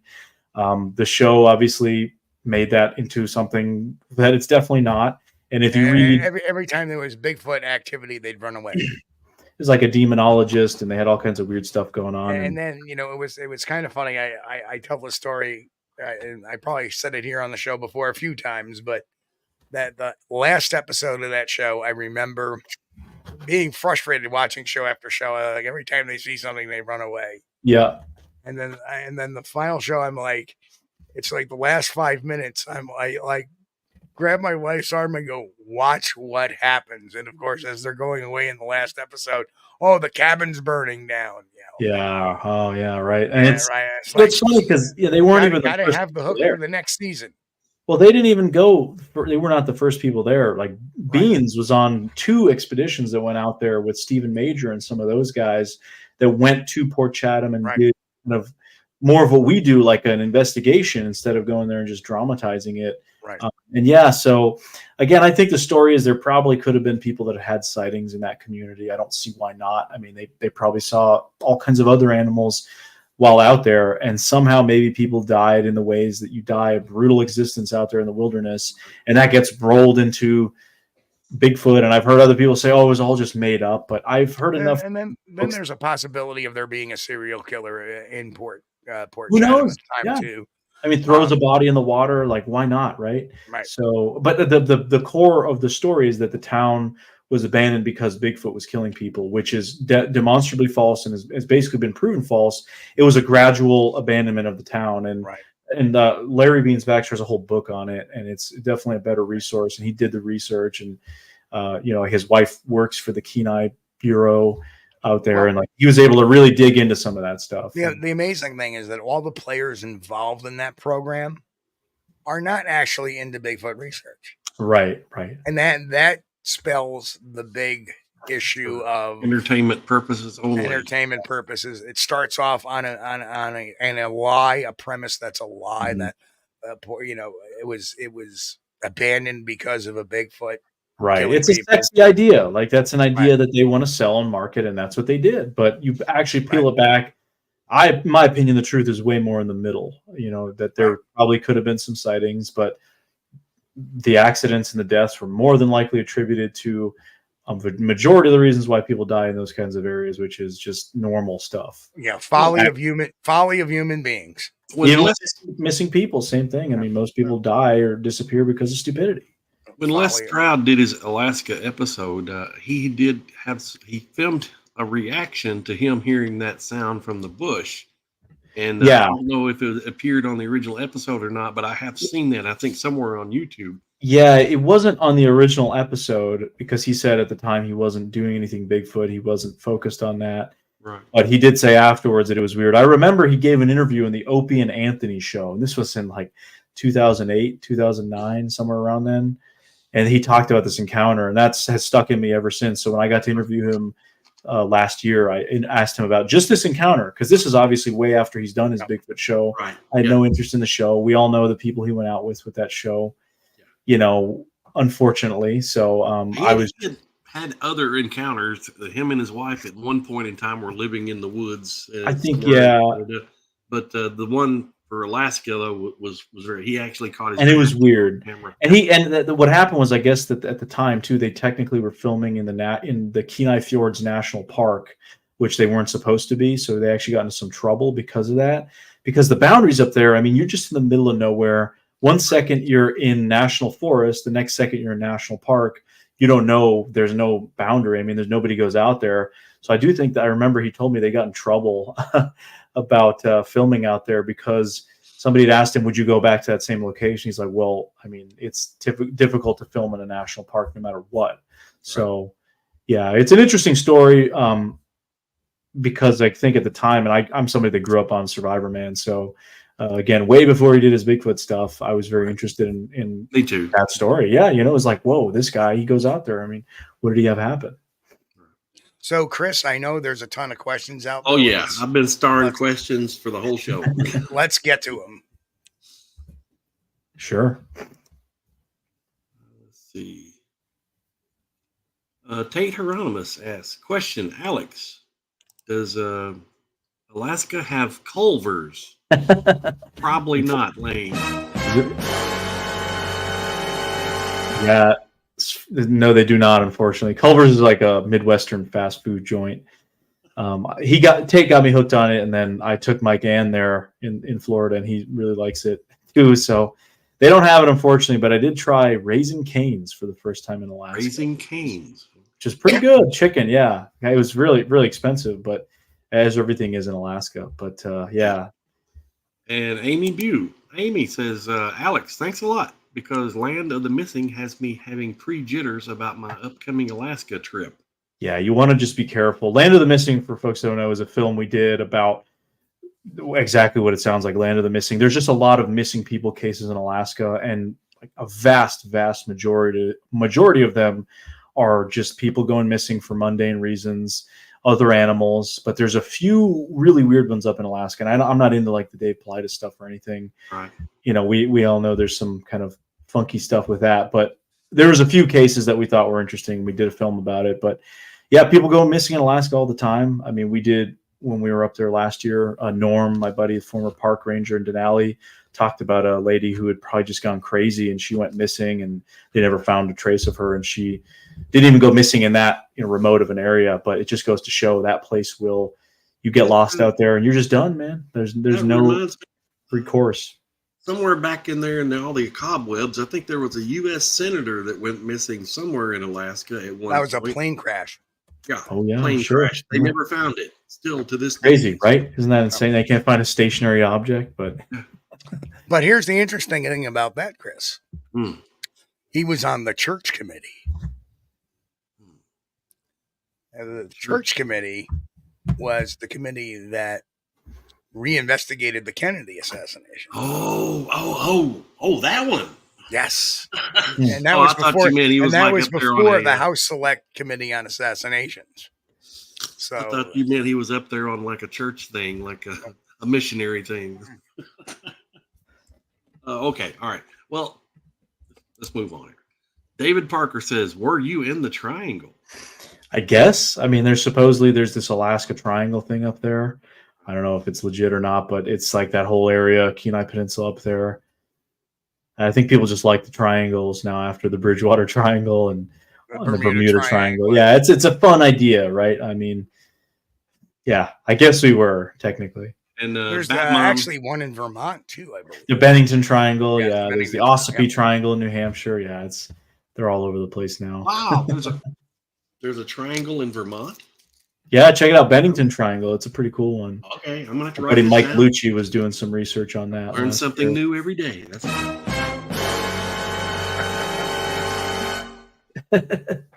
Chris learned something. All right. Oh, Batmom says is all now these some of these questions are from early in the show. Yeah, Is all of Alaska expensive or just certain areas? pretty much all of Alaska. Like even in Anchorage and Fairbanks, which are probably the two most accessible areas. Yeah. Because you can drive or fly there. They're going to be more expensive than your average place in the lower 48. But then you've got places like Nome, other places that you cannot physically get to, drive to, you can only fly to, that I've heard a gallon of milk is like $10. I mean, just crazy, crazy prices, because the further you get out, the supply chain gets just further out as well. So the prices just go up. And yeah, everything in Alaska, like I remember I paid for like a sandwich and an orange juice one time. It was almost 20 something dollars. I mean, Right. it was like a small egg sandwich for breakfast that, you know, even, you know, in a place like New York City, that's kind of expensive. So yeah, that's just I very remember average. My buddy working on the pipeline, he was talking about, you know, what they did after they got off work there.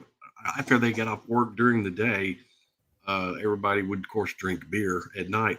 And I remember him complaining about the price of beer. It's like extremely expensive. Everything is, yeah. But, okay, Bad Mom. I think this is when we were talking about Talking about the checks. I would have several extra kids. Certainly incentivizes stuff like that, right? Steve, Oh, you give want to me a knock snap. out a few of these? Yeah. Snapples up there are more expensive too. Bring your own.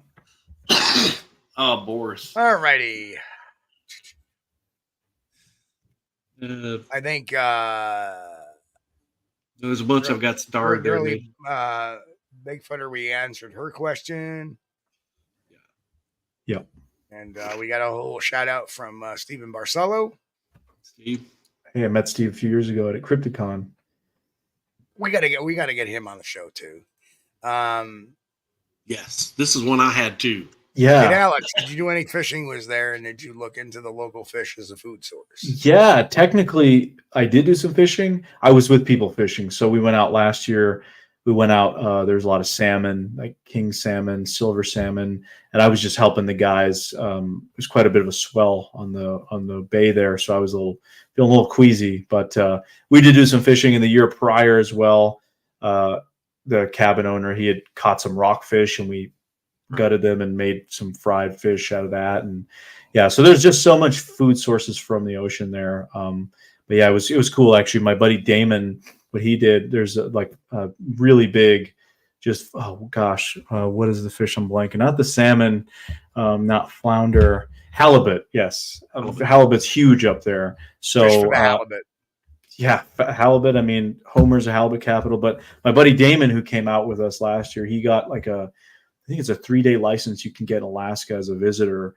And then he was able to catch a big halibut, and we actually took it home with him, and he shipped it out back home to Washington. Where does he live in Idaho? So he probably has halibut steaks frozen for like the whole year. I mean, the size of the fish, right? Just really cool. So yeah, there's a lot of that kind of stuff. A lot of people go to Alaska for the fishing, of course, world class. I mean, just so much fish and seafood out there, resources. Again, I mean, this stuff is all the bears and the carnivores are eating this. So I imagine Sasquatch would probably, if they had the chance, scavenge some of that sort of stuff. Or You're kind of living near Gloucester, same thing. Yeah, he just got a lot of that, a lot of the good seafood, I guess. Yeah. I love to go fishing. I went on a couple of deep seas out of Gloucester and came back with pounds of cod, which would I froze it immediately as soon as it got home, and it would last a year. Perfect.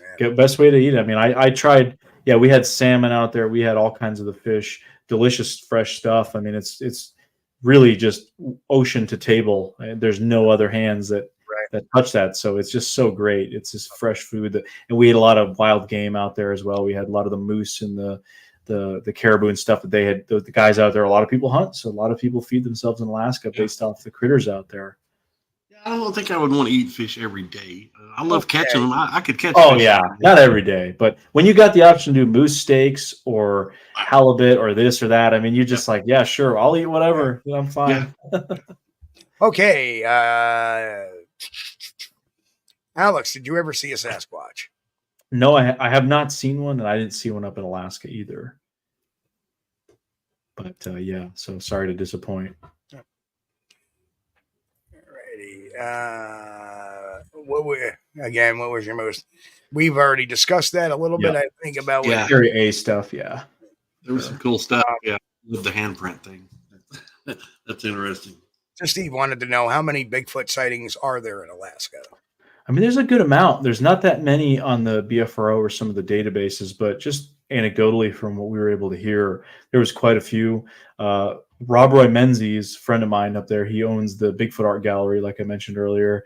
So it's like he does art and framing work, but then he kind of turned half his shop into like a Bigfoot museum. So he naturally gets a lot of people that will just come to him to tell them their stories, like Cliff does in Oregon or any of the other Bigfoot museums in the US. People will gravitate towards you and tell their stories. And he says about like 30-40% of the time, maybe he gets reports where people will come in and say, you know, I had this encounter, and he's actually surprised at how many he still gets from all across Alaska, from natives, from visitors, other people as well. So it seems like there's a good amount. I mean, I wouldn't say that there's more than other places. When you have an area as large as Alaska with 700,000 people, you know, statistically, that's probably going to be on the lower side. But you also have more people on average that are probably spending time in really wild areas that are more conducive to Sasquatch than other areas. So that could be a factor too. I don't know. 3 more questions, and then we can get out of here. OPR 357. Thank you for being a member, OPR. Appreciate you. The way the sheet metal is bent, it looks like someone climbed up on the water tank and fell, causing the metal to bend. What say you? I think that was related to the siding on the cab. Yeah, maybe the handprint. Well, the metal wasn't bent. I don't know. It would just look like there was just a handprint. There wasn't like any damage or anything to the side of that. But it could be possible that somebody did climb on this water tank and accidentally press their hand. Nobody recalls doing that, but it's obviously, like I said earlier, it's not out of the realm of possibility. But it was just an awkward, kind of weird angle, and that's again why we just decided to go through and document it just in case, because we obviously would have beat up ourselves if we just let it go by. Exactly. Like, yes. Dang it! Why didn't we follow up? Worst thing that can happen is you just get somebody tells you it's nothing. So at least you know. Thank you, Brian Chewy Go Hiking, for your support. And I'm glad to hear Chewy is doing okay again. Oh, yeah. And hopefully Brian's his tests will come back okay. Fingers crossed for the Chooster, man. Yeah. One of the coolest dogs I've ever had the chance to go out with. He's always just such a nice guy. I love Brian too. He's my bro. Hopefully we can get Brian to come up to Whitehall this year.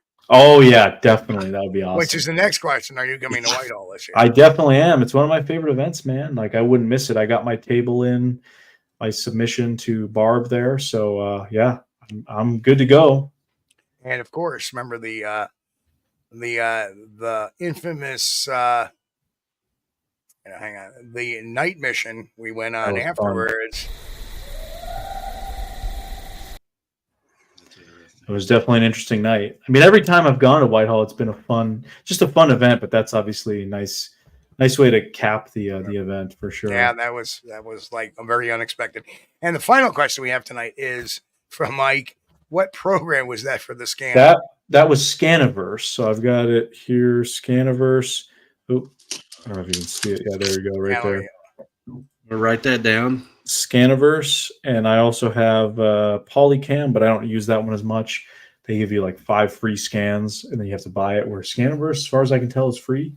So definitely a good resource. If you have an iPhone that has this capability, it's a no-brainer to get this kind of stuff. It just enhances it out in the woods. You know, it's easier. Are those in the App Store?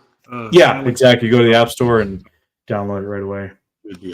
I'm checking real quick if there's a Droid, because I have a Droid. Yeah, I know there's different stuff for the non-iPhones, but with all this technology now, it's like they're starting to catch up, and other apps and other programs are filling that void. Oh, Sandwich Sabat said, Alex, what kind of shotgun do you carry? I know it's a 12 gauge. So what I had with me the first year was a Keltec KSG 12. That was actually, I was borrowing it from the cabin owner. But I have used those before and they're cool. The one I had last year was just a basic Maverick 88 5+1 pump. That's the only thing you can legally really carry through Canada. So I was dealing with the Canadian restrictions on my drive, so you can't really take anything with a higher capacity or semi-auto or anything like that. So, but Maverick 88, a basic pump is I mean, it's all you really need up there. Canada does really like for you to carry the heavy artillery through their country. Yeah, exactly.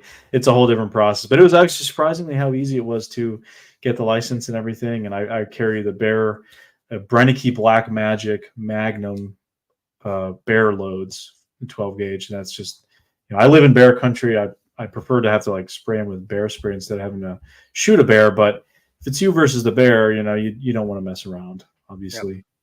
Yep. Well, Aleks, I want to thank you for coming on tonight, man. It's been a great, informative, educational program. Yeah, thank you guys so much for having me on. I mean, it's always a like pleasure. I said, it's some of my favorite adventures I've had the chance to go on. Alaska's amazing. I'm doing this Alaska Bigfoot cruise actually in September, which is a lot more touristy than anything I really do. So that's going to be interesting to see how that goes. It's got Jeff Meldrum and some other folks as well. So that'll be cool. But yeah, if you guys ever get the chance to go to Alaska, absolutely well worth it. It's not a place you'll forget quickly. And yeah, it really is like, it's just in a class of its own. And again, folks, if you haven't seen it, Aleks, where can we find your stuff? So you can go to my website, Petakov Media, Petakov media.com. That's got links to all my stuff. I mean, you can go check on the Small Town Monsters website or YouTube channel as well. You'll find it there. But if you go to my website, it has the playlist with like the Alaska stuff and all that kind of stuff. So it's just maybe a little easier to find it that way, but it'll link you to the same place eventually. So that's where to check it out. I did an Alaska Highway video and the drive up, Alaskan Interior Tales. We've got a bunch of Alaska stuff. It's just, again, it's such a cool place that there's just so many great stories, and it was so easy to do multiple videos on it and film. So yeah. And of course, congratulations on your new series as well. You got going. Thank you. Strange Places. Yeah, it's definitely, it's not really Bigfoot related. It's more other weird phenomena, other just weird places. So there's a lot of cool stuff coming up with that series. Mystery. Abandoned coal mines, really weird abandoned military bases, other stuff. So it's pretty cool. So yeah, that's something I'm working on quite a bit as well. Very Anything cool. to do with mystery, man. You got me. I'm watching. I appreciate that. All right, folks. Chris, do your thing. We're going to get out of here. Oh, okay. Well, again, thanks, Aleks, for being on with us tonight. Thank you, guys. Thank you so much for the show and tell. I love those photos of Alaska, man. It's my dream to do that. I want to go up there and camp out in a tent and stay up all night drinking coffee because of bears. But everybody over in the chat, I appreciate you guys being here. We thank you so much. All our members, thank you so much. We really appreciate you. Glad to have you. You're the world's greatest Bigfoot audience. We appreciate you having you, and we're honored and thrilled that you would spend your Sunday evenings with us. Thank you so much. If you don't mind, hit the thumbs up on the way out. If it's your first time watching, you're not a member or not a subscriber, subscribe to the channel. It doesn't cost you anything. But we again, thank you guys so much. And back to you, Steve. All righty. Of course, in case you haven't gotten it yet, The Psychology of Bigfoot is now available on Amazon. So I'll do the shameless plug. Sales are going very well. It's being very well received from what I'm hearing. There's Chris with the book. I got Chris. Hold that right up there. There you go. Uh-oh. So that is now available on Amazon. Love the photo. It's great. Or the picture. It's great. So check it out. And of course, we'll be back Friday night with a new episode of Squatch-D TV on Friday. And if people notice that I've been putting up the schedule and the rotating shows and the neat little new graphics we have for the shows, they're all up there. And of course, everybody have a safe and great week. I know tomorrow's Monday, which most people are like, but is what it is. And everybody have a great week. God bless. Stay safe. Most of all, keep on Squatch. We'll catch you all here Friday night, 9 p.m. for our next edition of Squatch-D TV Live. We'll catch you all a little bit. Bye, everybody. We thank you for being here with us on Squatch-D TV. If you haven't taken the time yet, please hit that like button and subscribe to the channel. And oh yes, hit that notification bell too. We don't want you to miss anything.